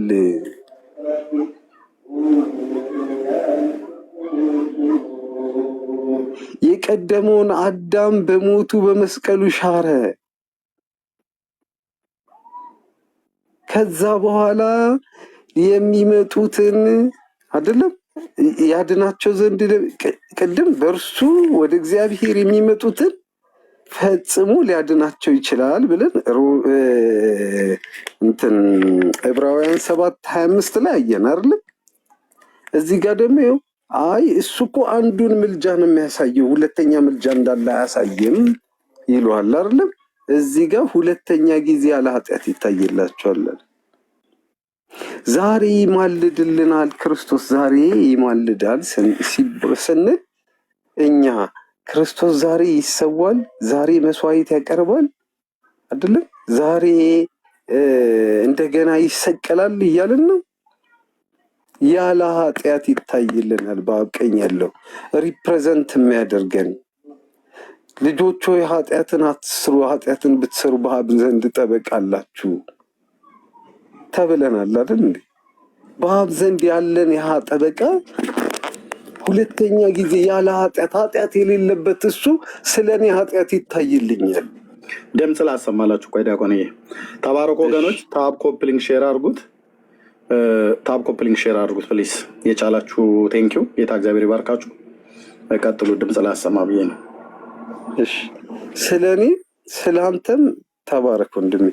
ስለኔም ስለአንተም ይታይልሃል። አንተ የምትታይበት የለህም። እግዚአብሔር አንተን ሲያይ በክርስቶስ ነው የሚያይ። ክርስቶስ ስለአንተ ኃጢአት ይታይልሃል። አንተ ብትታይማ ኃጢአት ነህ፣ ኃጢአተኛ ነህ። ምንም የሚታይ ነገር የለም። ክርስቶስ ስለአንተ ይታይልሃል። ጽድቃችን በክርስቶስ ነው አይደለም? ሮሜ 3 ላይ ምንድን ነው የሚለው? ያለ ሕግ ተገልጧል፣ በሕግና በነቢያት የተመሰከረለት የእግዚአብሔር ጽድቅ ያለ ሕግ ተገልጧል። እዛው ልሂድና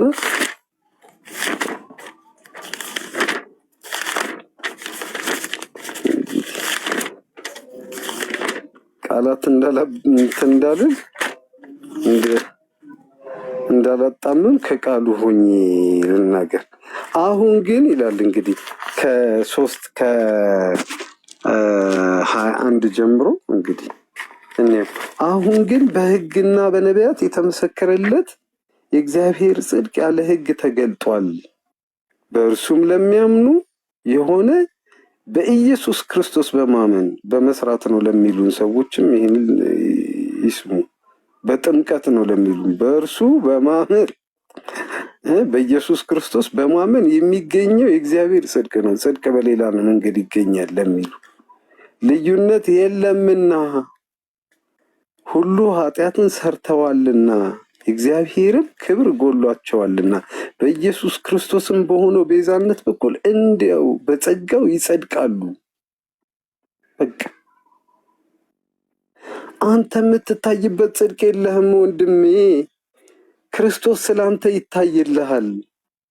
በአብ ቀኝ ያለው ክርስቶስ ያንተ ሪፕሬዘንታቲቭ ነው፣ ያንተ ተወካይ ነው፣ ያንተ ወኪል ነው። እዛ ያለው ስለአንተ ይታይልሃል። ሁሉም ኃጢአትን ሰርተዋልና አንተም ቢያይ ኃጢአትህን ነው የሚያየው፣ ኃጢአትን ሰርተሃልና አይደል? ሁሉም የእግዚአብሔር ክብር ጎሏቸዋልና አንተን ቢያይ እግዚአብሔር ክብር ጎሎ ነው የሚያይ እግዚአብሔር። ስለዛ ስለአንተ በአብ ቀኝ ያለው ክርስቶስ ይታይልሃል። ይሄን የክርስቶስ ምልጃ ድጋሚ ይሰዋልናል ትላላችሁ እንዴ? ኤርሚ ክርስቶስ ድጋሚ ተሰውቶ ነው የሚማልደን ትላላችሁ እናንተ? አንልም። ስለዛ ክርስቶስ አይማልድም የሚለው ውድቅ ይሆናል። ይሄ ነው እንግዲህ ለውግዘት ያበቃል። አዲስ ህይወት እኔ በዚህ ላይ አሁን ለምሳሌ በሮሜ ላይ አሁን እንዳልከው በሁለት ችትም ይመስለኛል ካልተሳሳትኩ በኦርቶዶክስ መጽሐፍ ቅዱስ ላይ ያለውን እንግዲህ ስለ ክርስቶስ ስለኛ ይማልዳል የሚለውን ያለው ምዕራፍ 8 ቁጥር 34 ላይ ስለ እኛ ይፈርዳል ብለው አስቀምጠውታል። በግዕዙ ግን እንደዛ ይልም ማለት ለምሳሌ አሁን ግዕዙ ላይ የሚለው ምንድን ነው? ለእመለሊሁ ያጸድቅ መኑ ዘይኮንን ክርስቶስ ኢየሱስ ሞተ ወተንሥአ እሙታን ወሀሎ ይነብር በየማነ እግዚአብሔር ወይትዋቀስ በእንቲአነ ነው የሚለው። ወይትዋቀስ በእንቲአነ ልክ ነህ። ስለ እኛ የሚከራከረው ነው አይደለ? ትርጉሙ የሚከራከረው እና የእኛ በአብ ዘንድ ጠበቃ አለን የሚለውን እዚህ ጋር ያጠናክረዋል በግዕዙ ወይትዋቀስ በእንቲአነ ብሎ ያ ትክክል። እና ይህንን እንዴት ነው የሚሉት? አሁን እነዚህ ሰዎች እንግዲህ እንደዚህ አድርገው ከቀየሩት ምን አይነት ነገር ነው አሁን ይህን እያደረጉት ያሉት? በዕብራውያን ላይንም ያለው እንዳልከው ወይ ክህል አድኅኖሙ ለዝሉፋ ለእለ ይቀርቡ ወሀበ እግዚአብሔር እንተ መንገሌሁ እስመ ለጉምራ ሕያው ውእቱ ወይተነብሎም ነው የሚለው። ስለኛ የሚማልድ ነው የሚለው አይደል? አሁን እዚህ ተነበለ ማለት አሁን ስለኛ ማለደ ማለት ነው ግዕዙ የሚመስለኝ አይደል? ቀጥል። ልክ ነህ። እና ይህንን ነገር ወዴት ሊያደርጉት ነው እነዚህ ሰዎች? አሁን እንደዚህ እየተከራከሩ ክርስቶስ ወይም ደግሞ ኢየሱስ ፈራጅ ነው ብለው ሲያስቀምጡት ስለኛ ተነበለ፣ ስለኛ ማለደ ነው የሚለው እና ስለኛ ተከራከረ፣ ስለኛ ጠበቃ ሆኖ አሁን በሮሜ ላይ ያለው ስለኛ ጠበቃ ሆኖ እንደሚከራከርልን አንድ ጠበቃ የሆነ ነገር በክስ ወይም ደግሞ ክስ ሲኖርህ ስለአንተ ጠበቃ ዋጋ ከፍለህ ብር ትከፍለዋለህ። ስለአንተ ይህንን ነገር አላደረገም ብሎ ተከራክሮ አንተን ከዛች ወንጀል የተከሰስክባትን ነፃ ያወጣሃል ማለት ነው አንድ ጠበቃ። ስለዚህ ክርስቶስ ደግሞ እኛ ከሰራነው ኃጢአት ወይ ደግሞ የሰው ልጆች በሰሩትን ኃጢአት ስለኛ ተከራክሮ ሮሜ ላይ ያለው ስለኛ ጠበቃ ሆኖ እየተከራከረ በአባቱ ቀኝ እንዳለ ነው አሁን እዚህ ላይ ግልጽ አድርጎ የሚያሳየው ማለት ነው። በዕብራውያን ላይ ያለው ደግሞ ተነበለ የሚለውን ደግሞ ስለኛ ማለደ ወይም ደግሞ ስለኛ እንደማለደ ነው የሚያሳየው። እና ይህን ነገር እንዴት ሊቀይሩት ይችላሉ ነው አሁን እኔ ግራ የገባኝ። ጥሩ ጥያቄ ገብቶኛል። ጥሩ ጥያቄ ምን አለ መሰለህ መልክ ልትገባ ፈልገህ ነው? ትንሽ ልበልና ትገባለህ። አይ ቆይ እዛው እንድትቀጥለው ነው። አንዳንድ ጊዜ ይኸውልህ ወዲ ግሪኩም እንትና ሲፖስ አውጥቶ የሚማልድ ነው የሚለው። አሁንም ይሄ ምልጃውን በጣም እንትን ማለት አለብን።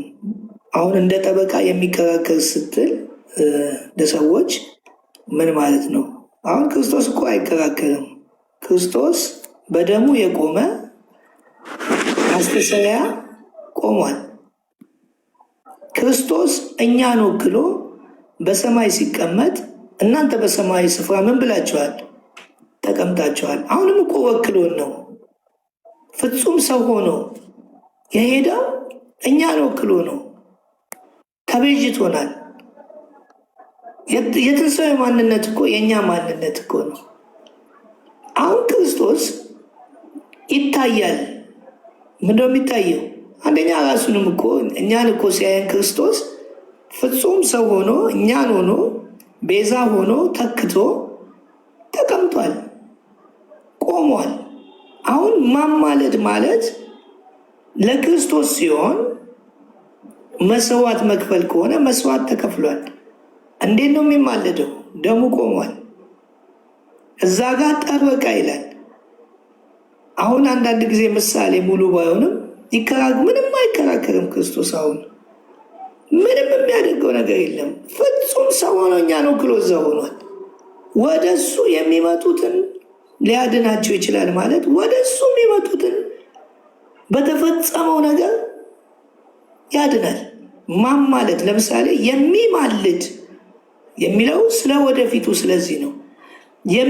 ማማለድ ማለት እኔም ብዙ ተጨቃጭቄ ከእግዚአብሔር ይመስገን አሁን ከደረስኩበት ነገር ስደርስ መለመን ብዬ መለመን እታች ላለ ለፍጡራን ነው። የክርስቶስ ግን የተለየ ነው ብሎ መዝገበ ቃላቱ ላይ አስቀምጧል። የሚማልድ ማለት ይሄ ነው። ቅድም ሮሜ ላይ አስቀምጬላቸዋል። የኃጢአት ስርየት አቁሞታል። አንብቡ በደንብ እንድንል። አንዳንድ ጊዜ እንደ ሰው ሆኖ እንደ ጠበቃ ሆኖ ሄዶ አይከራከርልንም። የተፈጸመው ነገር ግን ይታያል። እሱ በእግዚአብሔር በእምነት የሚገኝ በደሙ የሆነ ማስተሰሪያ አድርጎ ምን ብሎታል? አቁሞታል።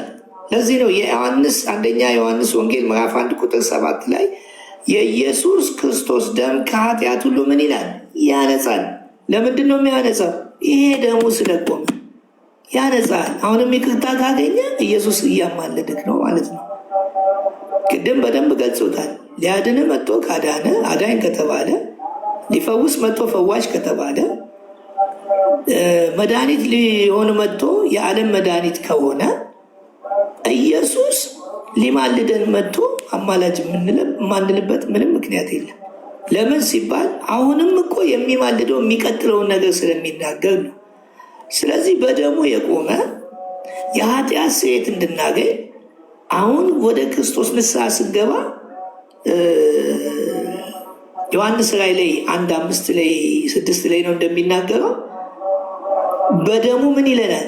አጥቦናል። አሁንም የምንታጠበው በደሙ ነው። ስለዚህ ያማልዳል ማለት የቆመው ደሙ አለ። እኛን ወክሎ ስጋ ፍጹም ሰው ሆኖ ሄዷል። በሰማይ ሲቀመጥ እኛንም ይዞ ተቀምጧል። እኛ አልሄድንም፣ እንደ ሄድን ተቆጠረልን። እኛ አልሞትንም፣ እንደ ሞትን ተቆጠረልን። እኛ አልተነሳንም፣ እንደ ተነሳን ተቆጠረልን። በእግዚአብሔር አሰራር ኢየሱስ ክርስቶስ አሁን ምን እያለ ነው? ያማለደ ነው።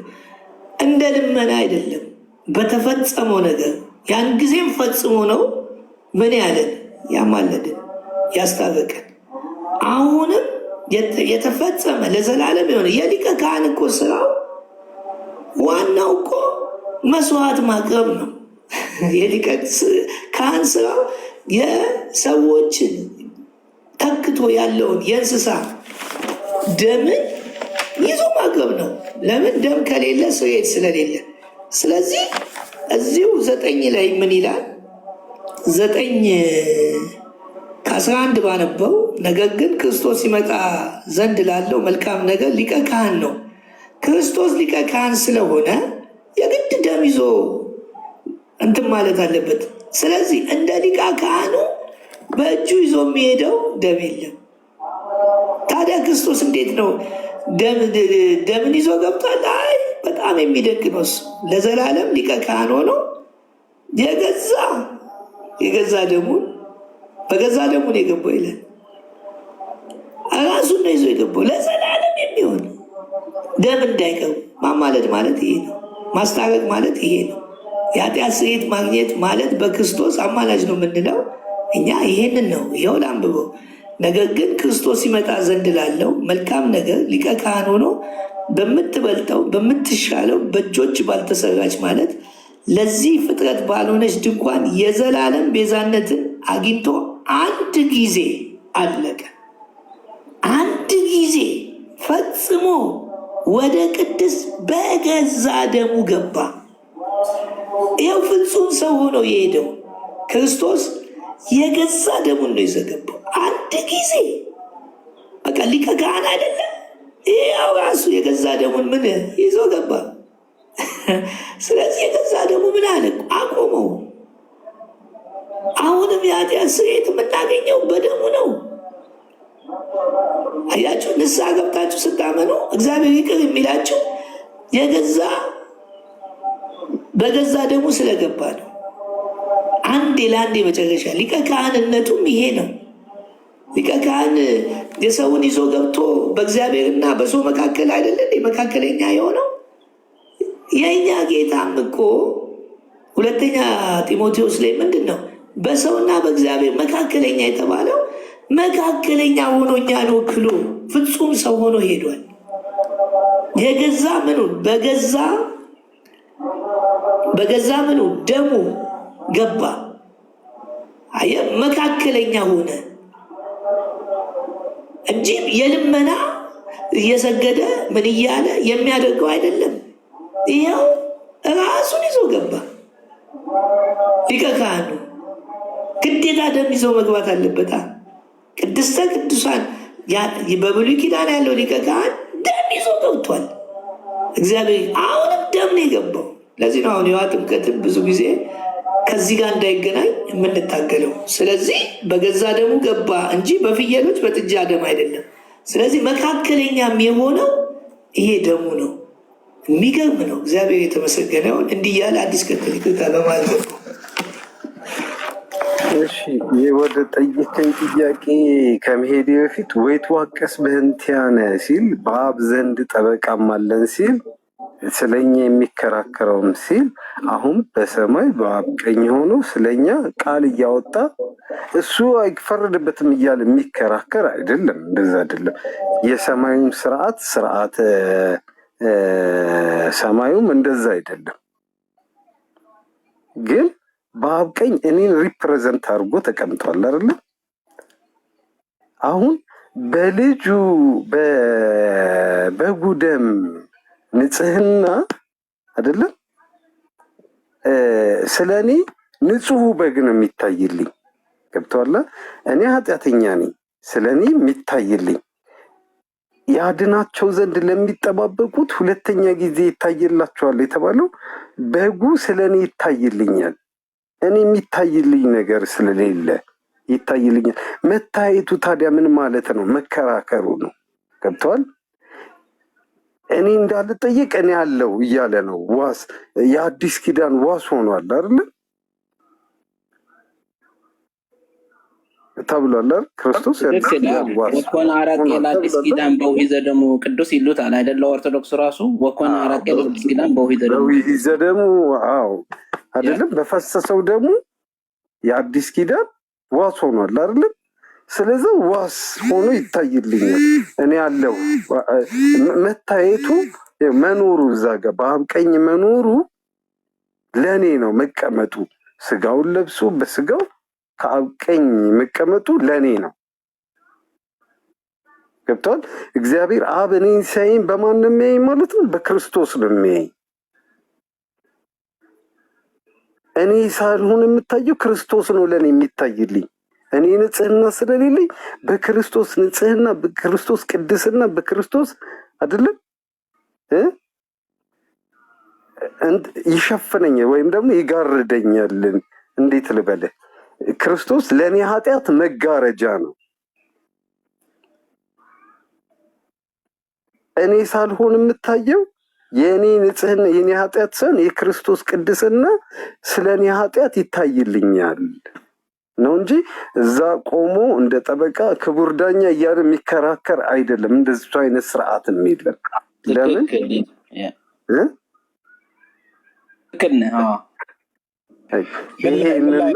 ነው አንድ ቃል ቆይ ላስታውሳችሁ። ዲያቆናቱ ነው ምን ላይ ነው? ቅዳሴ ላይ ነው የሆነ ክፍሉ የት እንደሆነ ተሳስቼም ከሆነ አርሙም።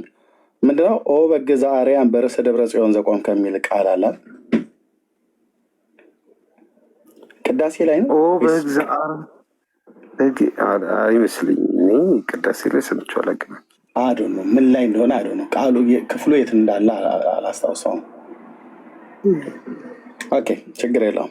ስለኛ የቆምከው ያ የአርያም በግ ማለት እኮ ነው። አዎ የዕብራውያኑ 8 ልክ ሊቀ ካህናት ዘይቀውም ሎሙ ለቅዱሳን ብሎ ያለበት አይነት ተመሳሳይ ነው እና ለቅዱሳን የሚቆምላቸው ነው ብሎ የሚለው ግን ያኛው ግን በጽዮን በአርያም በጽዮን ባለ በአርያም ላይ የቆምከው በግ ነው ብሎ የሚለው ነው። ኦ በግዛ አርያም በርዕሰ ደብረ ጽዮን ዘቆም ከሚል ነው። ተሳስቼም ከሆነ እንግዲህ የብዙ ዘመን ነው። በጣም ምሕረት አድርጉልኝ። ግን ደብረ ጽዮን ራስ ስለኛ የቆምከው ስለኛ ዘቆም ከበጋነ ማለት ነው።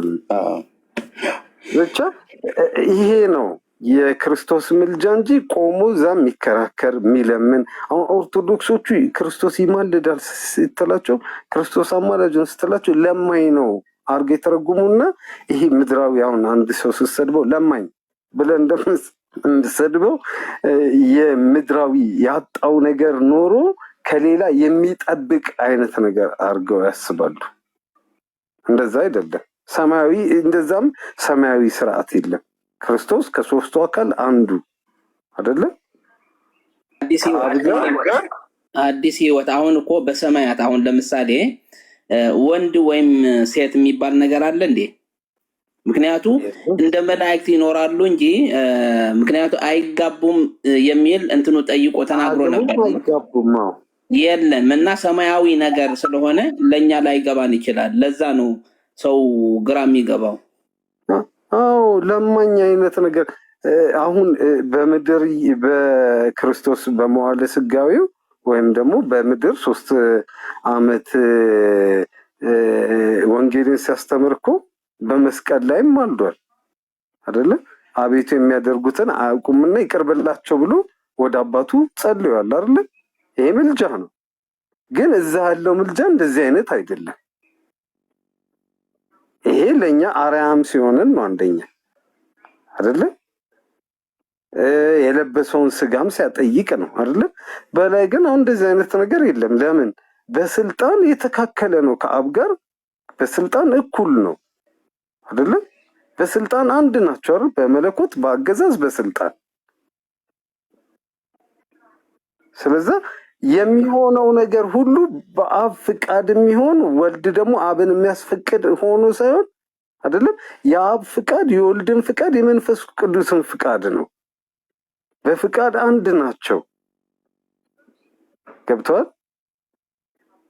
ስለዚህ ወልድ ሲፈቅድ አብን ፈቅዷል፣ መንፈስ ቅዱስን ፈቅዷል። አብ ሲፈቅድ ወልድን ፈቅዷል፣ መንፈስ ቅዱስን ፈቅዷል ማለት ነው። ስለዚህ ስለኛ የሚታይልን ኢየሱስ ክርስቶስ አለ አይደል? እግዚአብሔር እኛን የሚያየን በማን ነው? በኢየሱስ ክርስቶስ ነው። እና ይሄ ነው እንጂ ምልጃው እዛ ሆኖ የሚለምን እሱ የበታች ሆኖ የበላይ አድርጎ ምናምን እነሱ እኛ ሚስ አንደርስቱንድ ይሄ እኛና እንግዲህ ያማልዳል የምንለው እኛ ሚስ አንደርስቱድ እንድንደረግ ሆን ብለው ለማኝ የሚለውን ስም ይሰጡታል።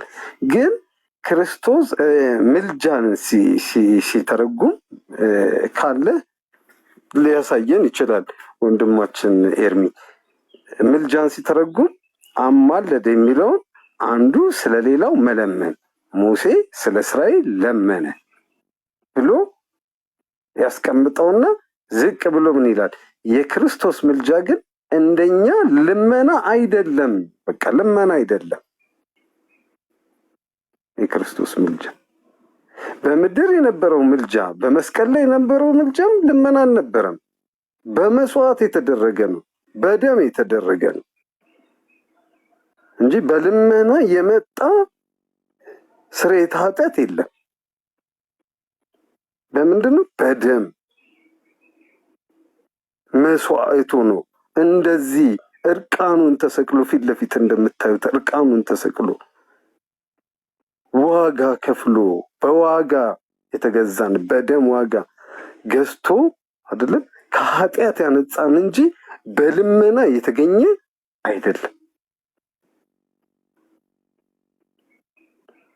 አሁንም በሰማይ እንደዚህ ዋጋ ይከፍላል ወይ ደግሞ ይለምናል ሳይሆን ያ የለበሰው በለበሰው ስጋ ያ ንጹሑ በግ ስለኛ ኃጢአት ይታይልናል። እኛ ከነ ኃጢአታችን አንታይም፣ ኃጢአታችን አይታይም። የኃጢአታችን መጋረጃ ይሆናል። ክርስቶስ ንጽህናችን ነው። ኢየሱስ ንጽህናችን ነው። እግዚአብሔር በክርስቶስ ንጹሕ አድርጎ ያየናል ማለት ነው። በቃ ደቅ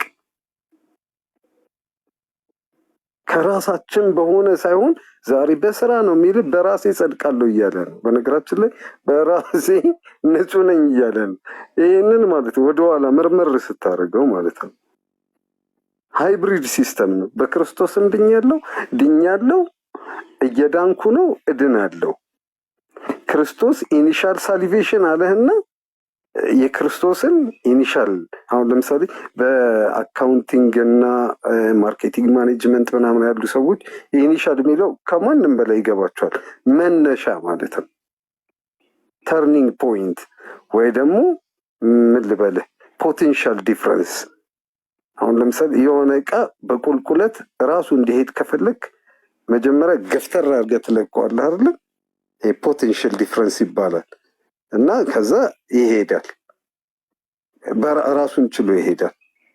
እኛ ጋር እንደዚህ ክርስትና ጋር እንደዚህ የሚባል ነገር የለም። ኢኒሻል የሚባል ነገር የለም። ኢኒሻል ካፒታል ሲባል እንግዲህ ያውቁታል። መነሻ ሀብት፣ መድረሻ የራስህ ጨምረህ። አሁን ለምሳሌ መነሻ 1 ሚሊዮን ከሆነ የዛሬ 10 ዓመት 50 ሚሊዮን ትሆናለህ አይደለ? 49 ሚሊዮኑ አንተ ሰርተ ያተረፍከው ነው ማለት ነው። ኢኒሻል ማለት ያቺ 1 ሚሊዮን ነች። አብዛኛው አንተ የምትሰራው ነው። አየው፣ የክርስቶስን ስራ ይሄ ማክፋፋት ነው፣ ደሙን ማክፋፋት ነው። በስራ ብሉ መናገር በስራ ነው የሚዳ ነው ማለት በክርስቶስ ስራ ነው ምድ ነው። በኃጢአት መኖር ይቻላል የሚል ጥያቄ ያነሱልሃል። እንግዲህ በኃጢአት መኖር ጸጋ እንዲበዛ አይደለም በኃጢአት ጸንተን እንኖረን ብሎ ይጠይቃል እኮ። በኃጢአት መኖር እንደሌለብን የዳንበት ብርሃን የዳንበት እውነት ለሰዎች ተገልጦ መታየት አለበት አይደለ? እናንተን አይቶ የሰማይ አባታችሁን ያመሰግኑት ዘንድ ብርሃናችሁ በሰው ፊት ይብራ ተብለናልና ብርሃናችን ከኛ ያልሆነ ብርሃን ከሱ የተሰጠን ብርሃን እንዲበራ ሰዎች እንዳዩት ማድረግ አለብን እንጂ ከኛ የሆነ አንድም ነገር የለም። በስራ የሚባል ነገር የለም። ስለዛ ክርስቶስ ስለኛ ምንድን ነው? የኃጢአታችን መጋረጃ ነው ማለት ነው። የክርስቶስ ምልጃ ማለት ወደ መጽሐፍ ቅዱሱ ጥያቄ ስመጣ 99% ኤርሚያስ ይነገራል። ማንም ሰው እኔ ነኝ አዋቂ የቤተ ክርስቲያን ሊቅ የሚል ይምጣ ማለት 99% የቤተ ክርስቲያን ሊቃውንት አይቀበሉትም። በተለይ ይፈርዳል የሚለው አይቀበሉትም። ሰዎች ጥቂቱ ሰዎች ለራሳቸው ዓላማ ለራሳቸው ፐርፐዝ ሆን ብለው ዴሊብሬትሊ ያስገቡት ቃሉ ዴሊብሬትሊ እነማን እንዳስገቡት ስም መጥቀስ አልፈልግም። እነማን ለምን ዓላማ እንዳስገቡት እናውቀዋለን፣ ሁላችንም እናውቀዋለን። በተለይ በቤተ ክርስቲያን አገልግሎት ውስጥ ያለን ሰዎች እናውቀዋለን። ስለዚህ አብዛኛው ሰው አይስማማበትም። ከግዕዝ ነው የተረጎም ነው ብለዋል። ግዕዝ እንግዲህ ምንም የግዕዝ ሊቃውንት ባንሆንም ግዕዝ ተምረናል፣ ቀድሰንበታል፣ አይደለም ብዙ አገልግሎት ሰተንበታል። ወይትዋቀስ በእንቲአነ ማለት ስለኛ የሚፈርደው ሊሆን በፍጹም በየትኛውም ግስ ተገሶ ወይትዋቀስ በእንቲአነ ስለኛ የሚፈርደው አይሆንም እና ዝም ብሎ ዴሊብሬት የተደረገ ነገር ነው ለማለት። አዲስ አንድ ጥያቄ ልጠይቅህ እና በዛው አሁን ለምሳሌ ኢየሱስ ክርስቶስ መቼ ነው ፈራጅ የሆነው? ከዓለም አስቀድሞ። ታዲያ አሁን ነው እንዴ ከሞት በኋላ ሲነሳ ነው እንዴ ፈራጅ ብለን ማለት ቤት በኩል ያስገቡ ቄሱ ለምሳሌ የሞተው ካለ ኦኬ ስጋ ለብሶ ነው የሞተው መጥቶ የተነሳውን ካለ ወደዚች ምድር መጥቶ ነው የሚፈርደው ከዚህ በኋላ የሚባል ከሆነ ክርስቶስ ፈራጅ የሆነው ከመቼ ጀምሮ ነው? እኔ ስም አልጠራም። ከኔ ጋር አብሮኝ ሲያመልክ አዲስ አበባ እያለ አሁን አሜሪካ ነው። አብሮኝ ሲያመልክ ሲያስተምረኝ ያሳደገኝ የቅድስት ሥላሴ ደቀ መዝሙር አሁን ቄስ ሆኗል። እዚህ ቲክቶክ ላይ ሲያስተምር አየዋለሁ። እንደዚህ እያለ የአዲስ ኪዳን መካከለኞች እነንትና ናቸው እያለ እኔን ይህንን የክርስቶስን እውነት የገለጠልኝ በደም ውስጥ ታስሮ አሜሪካ ድል ለምን ሌላ ስራ ሰርቶ አይብለም እንዴ? እና ሆን ብላችሁ የክርስቶስን ማዳን እያጣመማችሁ የመጽሐፍ ቅዱስን ሐሳብ የመጽሐፍ ቅዱስን ዲቤት ለውይይት ኑ ስትባሉ እምቢ የምትሉ ኑስቲ እንመካከር እንነጋገር ስትባሉ እምቢ የምትሉ ሆን ብላችሁ ዴሊብሬትሊ ህዝብን ወደ ሲኦል ወደ ገሃነም የምትነዱ እረኞች እግዚአብሔር ልቦና ይስጣችሁ። በቃኝ። ቀጥል ጆን፣ የምቀጥለው ካለ እሺ። ታንኪዩ ተባረከ። አጭር ነገር ፖይንት ነገር ፈልጌ ነው። ያው 300 ምናምን ሰው ስላለ አንዲት ነገር ይዞ እንዲሄድ። ኤርምዬ ሰላም ይብዛኝ ወንድም፣ ብሩኩንልኝ። አዲስ የወልዬ ወዲ ሐራስ ነብሬ ግርማ ውዶ ተባረክ። ግርምሽዬ ወንድም ኤፍሬም አለ። ሜርሲዬ ብሩኩኝ ተባረኪ። ፈለግዬ ብሩኩንልኝ ተባረኩ። ክርስቶስ ምልጃን ስናስብ በምድራችን ላይ ለምንድን ነው አማላጅ አይደለም በእኛና በእግዚአብሔር መካከል በሰማይ ስለኛ ኃጢአት አይታይም ብለን ስናስብ የመጀመሪያ መውሰድ ያለብን ነገር እህት አብያተ ክርስቲያናት ሁሉ ለ1600 ዓመት ጳጳሳት ስትሾምልን የነበረችው ግብፅ የአሌክሳንድሪያ ቤተክርስቲያን ሁሉ ጭምር ክርስቶስ ኢየሱስ አማላጅነት አለፈው አንድ ቲቺንግ እያየው ነበር የነሱን ቄስ ትምህርት ግብፅን በጣም ክርስቶስ ኢየሱስ በሰማይ ሆኖ ስለኛ መታየቱን ስለኛ ስል በጣም ሁለተኛ ፖይንት ነው የሚሆነው ላመኑት ነው ክርስቶስ የሚማልደው ክርስቶስን ለተቀበሉት የዘላለም ሕይወት ላገኙት ከእግዚአብሔር ጋር ለታረቁት የእግዚአብሔር ልጅ ለሆኑት ነው ምልጃው። ይሄ ኮንፊውዥን መፈጠር የለበትም። ይሄ በሰማይ አሁን የሚታይልን አሁን የሚማልደው ላመኑ ለዘላለም ሕይወት ላገኙ ነው። ምክንያቱም ዮሐንስም ምን አለ በመልእክቱ ልጆቼ ኃጢአትን አታድርጉ ማንም ኃጢአትን ቢያደርግ በአብ ዘንድ ጠበቃ አለን አለ። ጠበቃችን ልጆቼ ሆይ ነው ያለው ላመኑት ነው። ለነዛ የማስታረቁ ነው። አንድ ጊዜ በአርብ የፈሰሰው ደም እሱን የተቀበለ የዘላለም ሕይወት ያገኛል። የዘላለም ሕይወት ያገኘ ደግሞ ኃጢአትን ቢሰራ ቢበድል ክርስቶስ ኢየሱስ ይማልድለታል። ስለዚህ ግብፅም ጭምር ሲያስተምሩ በሙሉ እኛ እንደምናምነው ነው የሚያምኑት። ኢየሱስ በሰማይ ደሙን ይዞ ገብቶ መታየቱ በአርብ ዕለት ያፈሰሰው ደም ምልጃ ቀጣይነት ነው የቀጠለው ነው ይሄ የምልጃው ስራና ቅዱሳን የሚባሉ በርካታ አማላጆች የኢትዮጵያ ቤተክርስቲያን ስላስገባች እነሱ እንዳይነኩ እነሱን ፕሮቴክት የማድረግ ነው። ኢየሱስ አማላጅ ቢሆን ምንድን ነው የሚፈጠረው? ቤተክርስቲያኗ ነው የምትፈርሰው የምትወድቀው። ኮምፕሊትሊ ነው ዲስትሮይድ። እንዴት?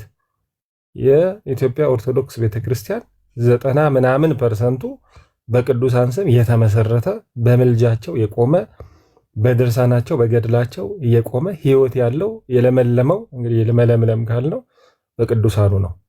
ቅዱሳኑ አማላጅ አይደሉም ከተባለ ቤተክርስቲያኗ በሙሉ ታቦቱ ስራ አይኖረውም፣ ስዕሉ ስራ አይኖረውም። ለምን ታዲያ ወደ ማርያም ስዕል ማርያም ቤተክርስቲያን ልደታ ይጸልያል? ምክንያቱም አማላጅ ተብላ ስላለች ነው። አይ ክርስቶስ ነው አማላጅ ከተባለ ስለሚቦንሳቸው፣ በዘመኑ ቋንቋ ስለሚቦንሳቸው ስራቸውን ያቆማሉና የቤተክርስቲያኗ መቆም 90% ከአገልግሎት ውጭ ከሆነ ህይወት አልባ ህንፃ ከሆነ ምን እንደሚሆን ይታወቃልና ቤተክርስቲያኗንም የማዳን ስራ ነው መጽሐፍ ቅዱስ ያስቀየረው።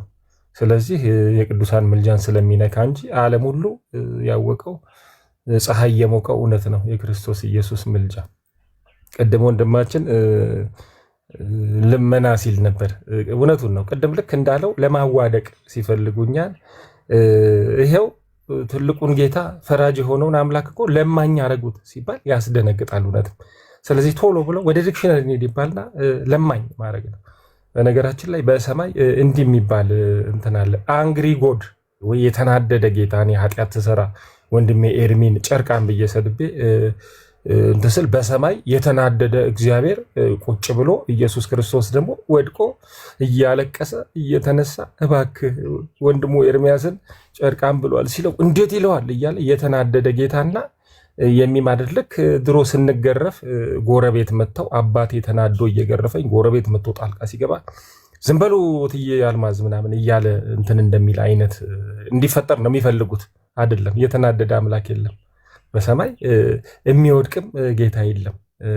መልጃ የምንለው ነገር የግድ የመለመን ነገር አይደለም፣ መታየት ነው። ስለኛ በምድር ላይ የነበረው የብሉይ ኪዳን ሊቀ ካህናት ስራ በሰማይ ቀጠለ። አንድ ቃለ ዕብራውያን ላይ ደስ ይለኛል። ህጉ ሲቀየር ስርዓቱም ይቀየራል የሚል ነገር። ህጉ ነው የተቀየረው፣ ስርዓቱ ተቀየረ። ለምሳሌ በምድር ላይ አንዳንድ ስርዓቶች ይቀየራሉ፣ አሰራሩ ግን ያው ነው። ለምሳሌ ባንክ ድሮ ሰው ሄዶ ገንዘብ ነበረ ለከሌ ብሎ የሚያስተላልፈው፣ አሁን በሞባይሉ ያስተላልፋል። አሁን ኤሌክትሮኒክ ነገር መጣ፣ ገንዘቡ ግን ተላልፏል። የዛሬ 15 ዓመትም 10,000 ታስተላልፋለህ፣ አሁንም ታስተላልፋለህ። አሰራሩ ነው የተቀየረ። ድሮ ደም ይዞ የሚገባ ሊቀ ካህን ነበረ፣ በሆነ እቃ ይዞ የሚሞት ሊቀ ካህን ነበረ፣ ደም ይዞ የኮርማ ይዞ። አሁን ደግሞ በሰማይ አሰራሩ ተቀይሯል። በምድር ላይ እንኳን የአንድ መስኮት አገልግሎት ምናምን ይባላል፣ ይዞ ደም ይገባል። እንዴት እንደሚገባ እኛ እናቅም። አሁን እኮ በግድ ወቁ ተንበረከከ ምናምን ይሉናል። እንዴት እናውቃለን? ግን መጽሐፍ ቅዱስ የሚነግረንን ያህል እናውቃለን። የማይገባን ነገር አለ። በእጅ ባልተሰራ መቅደስ የገዛ ደሙን ይዞ ገብቶ ስለኛ ይታያል። ትርጉም ግን አለው።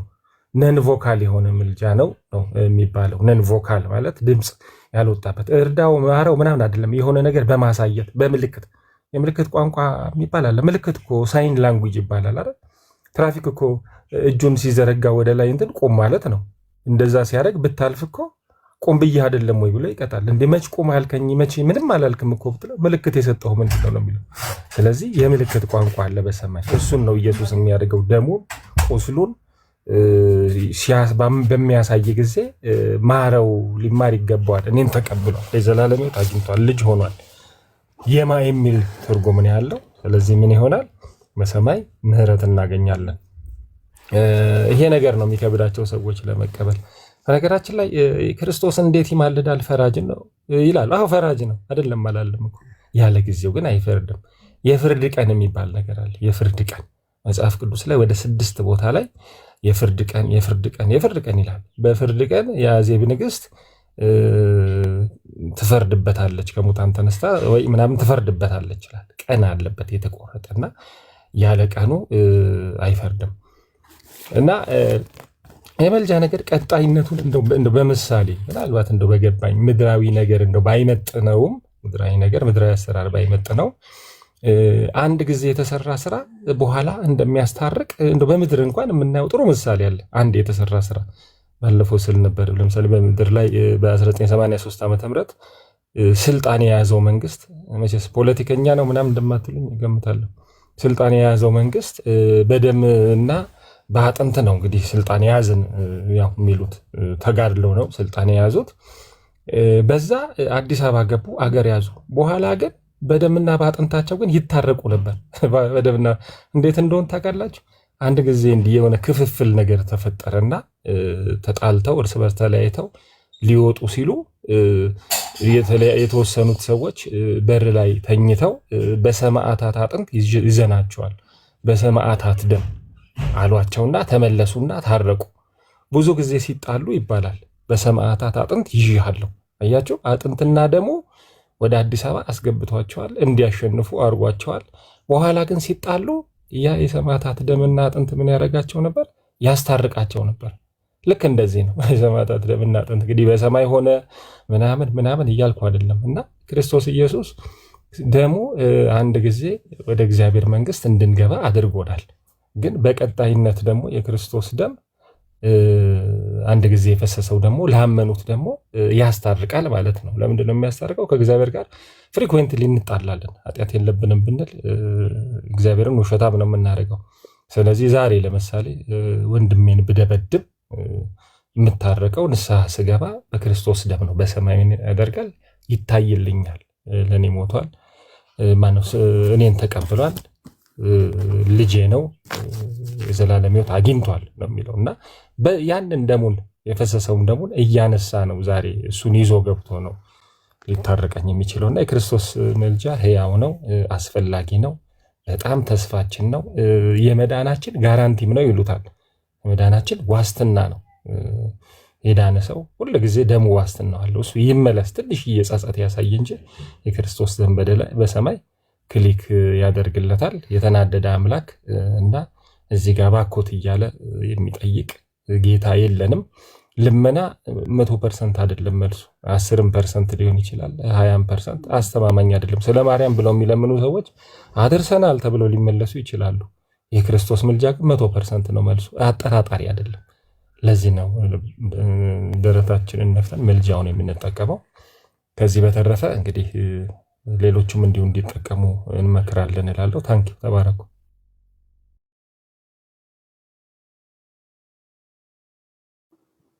ይሄ ነው እንግዲህ እውነቱ።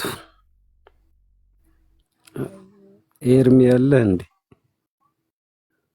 ድምፁን ያሰማው መግባት የሚፈልጉ ከኛ ጋር መወያየት የሚፈልጉ ካሉ ግብዣ ብታደርግ መልካም ነው።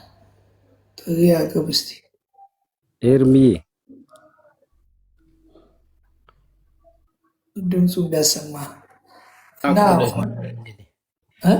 የኦርቶዶክስ ቄሶች ወይ ዲያቆን መነኩሴ ምናምን ካሉ መግባት ይችላሉ። መጠየቅ የሚፈልግ የየትኛውም አካል በየትኛውም እምነት ውስጥ በየትኛው ሃይማኖት ውስጥም ያለ መጠየቅ የምትፈልጉ ካላችሁ አንድ ቁጥር አሳዩ፣ ግቡ። እኛ አሁንም የምንናገረው ለምሳሌ ኤፌሶን ምዕራፍ 1 ቁጥር 7 ላይ ጆን ዮሐንስ እንዳለው ምን ይላል? በውድ ልጁ እንደ ጸጋው ባለጠግነት መጠን እግዚአብሔር በውድ ልጁ እንደ ጸጋው ባለጠግነቱ መጠን በደሙ የተደረገ ቤዛነታችንን ምን አለን? አገኘን። እሱም የበደላችን ምንድን ነው? ስርየት ነው። አሁንም የበደላችን ስርየት፣ የኃጢአታችንን ስርየት የምናገኘው ውድ በሆነው ልጁ ደም ነው። ይሄ ነው ማስተሰሪያው። ካለ አማላጅነቱ አለ ማለት ነው። ማስተሰሪያው አለ፣ ሮሜ ላይ ቆሟል። እዚህስ ከዚህ በፊት እንኳን ያገኘ ነው የታረቅ ነው ክርስቶስ ያማለደን በምኑ ነው? በደሙ ነው። በደሙ ያገኘነውን ስርየት አሁንም በደሙ እናገኛለን። የኃጢአት ስርየት አሁንም የሚገኘው በደሙ ነው። ደሙ ቆሟል ብሎ ቤዛነታችንን ክርስቶስ ቤዛ ሆኗል። አሁንም ቤዛ ሆኖ ኃጢአታችን በራሱ ካነጻ በኋላ በግርማው ቀኝ ምን ብሏል? ተቀምጧል። ኢየሱስ ክርስቶስ አሁን ምን ብሏል? ተቀምጧል። ለምንድን ነው የተቀመጠው? እኛን ወክሎ ፍጹም ሰው ሆኖ ለዛውም የትንሣኤን አካል ለብሶ አሮጌው ማንነትን አዳምን አስወግዶ በአዲሱ ማንነታችን እንድንመላለስ እሱ አዲስ ሆኖ ሲነሳ እኛንም አዲስ አድርጎ አስነስቶናል። እሱ አያችሁ፣ በምኑ ነው ያገኘ ነው? በደሙ። አማላጅነቱ አሁን እየሄደ ቅድም ዮሐንስ እንዳለው መምህር ኤፍሬም እያየሁት ነው። እስቲ ቢገቡ መምህር ኤፍሬም ቢገቡ ደስ ይለናል። ስለዚህ በደሙ ያገኘነው ማስተሰሪያ። ስለዚህ ዮሐንስ አንደኛ ዮሐንስ ላይ ምን ይላል? አንደኛ ዮሐንስ ላይ ልጆች ሆይ ኃጢአትን እንዳታደርጉ ይህንን እጽፋለሁ። ማንም እኮ ነው ማንም ኃጢአትን ቢያደርግ ልጅ ሆኖ ማንም ኃጢአትን ቢያደርግ ከአብ ዘንድ ጠበቃ አለን፣ እሱም ጻድቅ የሆነው ኢየሱስ ክርስቶስ ነው። እሱም የኃጢአታችን ማስተሰሪያ ነው። መቼ? አሁንም። ይሄ ነው እውነተኛ ቃሉ። እሱ የኃጢአታችን ምንድን ነው? ማስተሰሪያ ነው። ከዚህ በፊት የኃጢአት ስርየት ያገኘ ነው በምኑ ነው? በደሙ ነው። ኃጢአታችን በደሙ ምን ብሏል? ተደምስሷል። እዚሁ ቃል ላይ ምን ይላል? የልጁ የኢየሱስ ክርስቶስ ደም ከኃጢአት ሁሉ ምን ይላል? ያነጻል። አሁንም ነው። ከዚህ በፊት አንስቶናል። አሁንም ምን ይላል? ያነጻል። ለምን? የኃጢአታችን ማስተሰሪያ ሆኖ በግርማው ቀኝ ተቀምጦ በሰማይ ያለ እኛን ወክሎ ማንም ሰው ንስሐ ከገባ ኢየሱስ ክርስቶስ የኃጢአት ስርየት በደሙ ያደርግለታል። እዛው ላይ በኃጢአታችን ብንናዘዝ አለ ኃጢአታችንን ይቅር ሊለን ከአመፃ ሁሉ ሊያነጻን የታመነ ምንድን ነው? ጻድቅ ነው። አሁንም ንስሐ ብንገባ ኃጢአታችንን ምን ሊለን? ይቅር ሊለን። ስለዚህ ያን ጊዜም በደሙ ታርቆናል አይደል? አሁንም በደሙ ከታረቀ ምንድን ነው ታዲያ? ልዩነት አለው የለውም? አሁንም ይቅር ይለናል፣ ያን ጊዜም ይቅር ብሎናል። ይቅርታ ካገኘን የክርስቶስ አማላጅነት ምን ብሏል? መዝገበ ቃላቱ ላይ ይለያል የተባለው ይሄ ነው። ስለዚህ አሁንም ይቅርታ ካረገልን እያማለደን ነው ማለት ነው። ስለዚህ አማላጅ ነው ማለት ነው። ለምን? የኃጢአት ስርየት ሆኖ አሁንም የኃጢአት ስርየት ምን አለ? የኃጢአታችን ማስተሰሪያ ነው። መቼ? አሁንም ሌላ ማስተሰሪያ ስለሌለ። ስለዚህ በዚህ ምክንያት ያን ጊዜ ስላማለለን አሁንም አማላጅ እንለዋለን። የሚማልድ የሚለው ቃል ስለ ወደፊቱ ነው የሚናገረው። የሚማልድ ካለ የሚማልድ ነው፣ አልጨረሰም ማለት ነው። ካላለቀ አላለቀም ነው። በግድ እኛ አልቋል ብለን መፈጸም ከእግዚአብሔር ቃል ጋር መጣላት ነው። ስለዚህ አንደኛ ጴጥሮስ ምዕራፍ 1 ቁጥር 18 ላይ ምን ይላል? እኛ እንደዚህ ነው አማላጅ ይባላል። አንድ ወቅት ላይ ቢኒያም ቤት ገብቼ ስንወያይ ኢየሱስን ለምንድነው አማላጅ የማትለው ስለው አይመጥነውም አለኝ። ምንድን ነው ኢየሱስን የሚመጥነው? ሰው መሆኑ ይመጥነዋል? መወለድ ይመጥነዋል? መተፋት ይመጥነዋል? መሰደብ ይመጥነዋል? መገረፍ ይመጥነዋል? መሰቀል ይመጥነዋል ወይ? መሞትስ ይመጥነዋል ወይ? ደሙ ፈሶ እንደዛ ደም ግባት የሌለው እስኪመስል ውበቱ እስኪጠፋ ድረስ በደም የተለወሰው ኢየሱስ ክርስቶስ ይመጥነዋል? ምንድነው አማላጅ ለማለት አይመጥነውም። ክብሩን ትቶ በፊልጵስዩስ ላይ ከእግዚአብሔር ጋር መቀማትን መተካከልን ትቶ እኮ ነው ዝቅ ብሎ የማይመጥነውን አድርጎ ተዋህዶ መጥቶ አይ አማላጅ ስትለው እንዴት ይመጥን? ለአምላክ እንደዚህ ይባላል? ለአምላክ ሰው መሆን ይመጥነዋል? ለእኛ ብሎ ተዋረደ፣ ተሰቃየ። ታዲያ ለእሱ ምንድን ነው የሚመጥነው?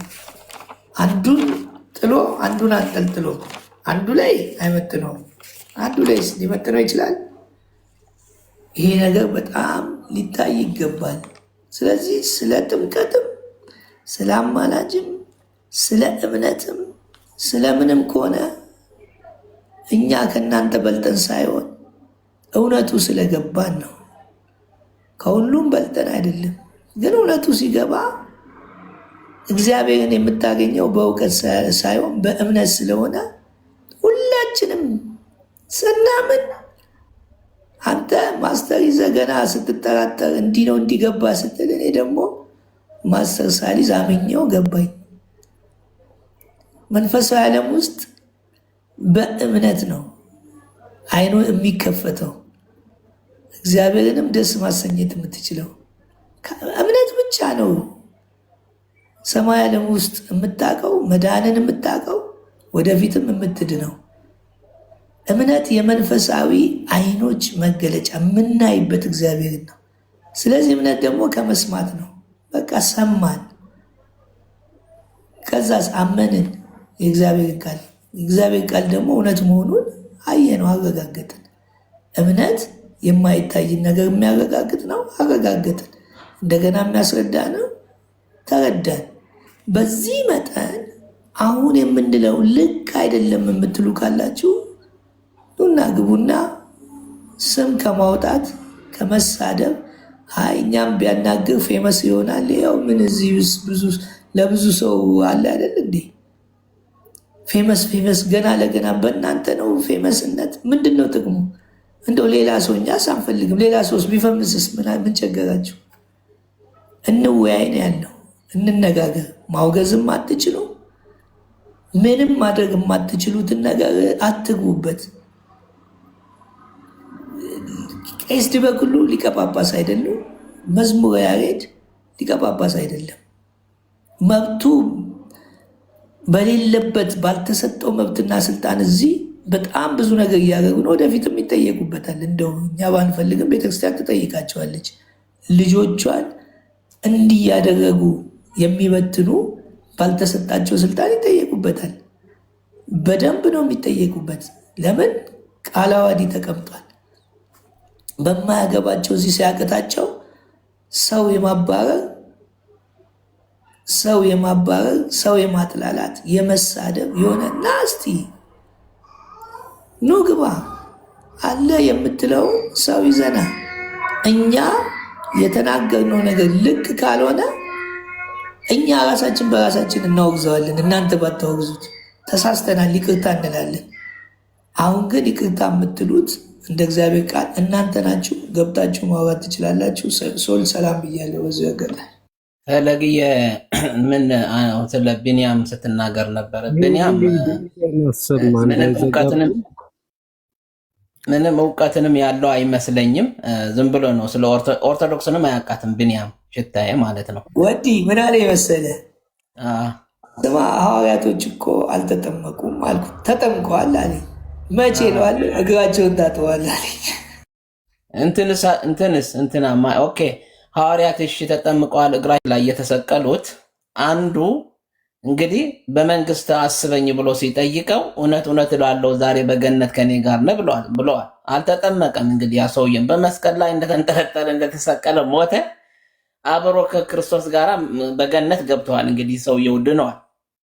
ሌላው ምን ልል ፈልጌ ነው ስለ ክርስቶስ ኢየሱስ አማላጅነት ዝቅ የሚያደርገው የሚመስላቸው ወይ ደግሞ ክርስቶስን እንደ ውርደት እንደተዋረደ ማለት አማላጅ ሲባል እንደተዋረደ አድርገው የሚያዩ ሰዎች አማላጅነት ነው ውርደት የሚሆነው ወይስ ሰው ሆኖ መጥቶ ከሴት ተወልዶ አድጎ በመስቀል እራቆቱ መሰቀል ማለት?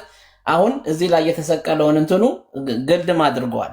ክርስቶስ ግን ሲሰቀል እንደዚህ አይነት ግልድም አልነበረውም፣ እራቆቱ ነው የሚለው ምንም ነገር በቃ እንደተወለደ ምንም እንትን የለውም። እና ያንን ነው ትልቁ ውርደት ወይስ አማላጅነት ነው ትልቁ ውርደት? እና ይህንን ነገር ያላዩት ለምንድን ነው? አሁን አንዳንድ የኔ ጥያቄ ክርስቶስ እኮ ከሰማያት አምላክ ሆኖ ሰው ሆኖ ሲመጣ በመስቀል የተሰቀለው እኮ ያለምንም ግልድም እራቆቱ እንደተፈጠረ ሆኖ የዓለምን ኃጢአት ያለውን ሁሉ ኃጢአት ይዞ ነው የተሰቀለው።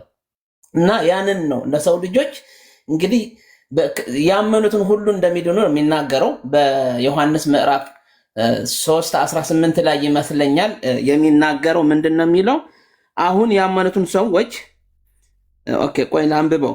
በእርሱ በሚያምን አይፈረድበትም፣ በማያምን ግን በአንዱ በእግዚአብሔር ልጅ ስም ስላላመነ አሁን ተፈርዶበታል ይላል። ስለዚህ አሁን እዚህ ያለኑ ሰዎች በክርስቶስ የምናምን ሁላችን ድነናል። በክርስቶስ የማያምኑት ግን በፍርድ ስር እንዳሉ ነው መጽሐፍ ቅዱስ የሚናገረው፣ አሁንም በምድር ላይ ያለን ማለት ነው። ስለዚህ ይህንን ነገር አያዩትም እነሱ። እኛ የዳን ነው በእምነታችን ክርስቶስ ኢየሱስ በሰራልን በመስቀል ስራ የሰራውን አምነን ነው የምንድነው። ስለዚህ ይህንን ነገር የማይቀበሉ ክርስቶስ ፈራጅ ነው፣ ክርስቶስ እንደዚህ ነው እያሉ የሚከራከሩ ሰዎች ግን በፍርድ ስር ናቸው ያሉት ማለት ነው። የእሱን አዳኝነት አልተቀበሉም፣ የእሱን አማላጅነት አልተቀበሉም። ስለዚህ በዚህ ፍርድ ስር እንዳሉ ነው መጽሐፍ ቅዱስ የሚያሳየውና ቢንያም ሽታዬ ዝም ብሎ አንዴ ፓስተር ነኝ ይላል፣ አንዴ ደግሞ ኦርቶዶክስ ገብቶ ስለ ኦርቶዶክስ ምንም የማያውቀው ነገር የለም። ኦርቶዶክስን ስለማያውቃት ዝም ብሎ ነው እዛ እነሱ የተቀበሉት። ጴንጤ ፓስተር ነበረ፣ በቃ አሁን በቃ ወደኛ መጥተዋል፣ ጴንጤን ይመታልናል፣ ጴንጤን ይዋጋልናል ብለው ነው የተቀበሉት እንጂ ቢንያም ሽታዬ እውቀት ኑሮት አይደለም የተቀበሉት። እና እነ ዲበኩሉ ማለት ራሱ ከየት ነው ያመጣው ስሙ? እኔ መትሕተ ኩሉ ነው የምለው፣ ዲበኩሉ ብዬ አልጠራውም። ይህ ሰውየውን መትሕተ ኩሉ ነው የምለው። ዲበኩሉ ተብሎ መጠራት ያለበት ክርስቶስ ኢየሱስ ነው፣ የሁሉም ራስ የሆነው። ዲበኩሉ ማለት የሁሉ ራስ ማለት ነው ትርጉሙ በግዕዝ። ስለዚህ ማን ነው አሁን ዲበኩሉ ብሎ እሱን የሚጠራውና በጣም የሚያሳዝን ሰው ነው እሱ ሰውየውን። እና እኔ እነሱን ፍርጎ ወይ ደግሞ ዲሞርኮ ነው የምላቸው። ዲሞርኮ የራሱ የሆነ እንትን የለውም፣ ሞተር የለውም፣ ግን በሌላ ሞተር ያለው ተጎትቶ የሚሄድ ማለት ነው። እንደዚህ ናቸው እንደዛ እዛ የሚጎተቱት ማለት ነው። እና እዚህ መጥቶ እንትን ቢል ጥሩ ነበረ። አይመጣም ግን ለምን? አቅሙን ያውቀዋል፣ እውቀቱን ያውቀዋል። እዚህ መጥቶ የኦርቶዶክስንን እውቀት ያላቸው ሰዎች መጥቶ መከራከር መሞገት አይችልም። እቤቱ ግን ሲሆን ሚውት እያደረገ እያባረረ እየተሳደበ ነው የሚናገረው። ሊያናግርህም አይችልም። እና እውቀት የላቸውም ባይነኝ እኔ እነሱ ምናልባት ከነሱ የተሻሉ ኦርቶዶክስ እኮ በጣም የተማሩ ሰዎች እውቀት ያላቸው ሰዎች እኮ አሉ። ይህንን አሁን የክርስቶስ አማላጅነትን የሚቀበሉ የክርስቶስ አዳኝነትን የሚቀበሉ ሰዎች በክርስቶስ ብቻ እንደሚድኑና በሌላ መዳን እንደሌለ የሚያውቁ ብዙ ኦርቶዶክሶች ምሁራን አሉ። ግን ተይዘዋል። አሁን የሆነ ነገር ወጥቶ ቢናገር መናፍቅ ነው የሚባለው። ስለ ክርስቶስ ቢሰብኩ መናፍቃን ተብሎ ይባረራሉ። እና ቤተክርስቲያኒቷ ገፊ ናት። ጳጳሱ አንድ ባለፈ የተናገሩትን በቃ ቤቱ ገፊ ነው ብለዋል። ብዙ ሰው ተገፍቶ ወጥተዋል። ከዛ እኔ እንኳን በራሴ ፍቃድ ነው የወጣሁት ክርስቶስን ስለገለጠልኝ። ማንም የገፋኝ የለም። እንደፈለኩ ነበር የምናገረው። እዛ የነበርኩባት ቤተክርስቲያን ሕማማት ሲሆን ይሰግዳሉ። ምን ይላሉ? አሁን ክርስቶስ ሞተዋል ማለት ክርስቶስ ታመዋል ብላችሁ ነው የምትሰግዱት ነበር። ምን አረ እንዳታስቀዝፈን ይላሉ። ራሳችሁ ሰቅላችሁ አሁንም ደግሞ ስለ ክርስቶስ አዝናችሁ ጥምጥማችሁን አውልቃችሁ ያው ሕማማት ትሰግዳላችሁ ላቸው ነበር እዛ ሆኜ። እና ምን ልላችሁ ፈልጌ ነው እኔ ክርስቶስን ገለጠልኝ፣ በቃ መጣሁ በራሴ መንገድ ወደ ጌታ ማለት ነው።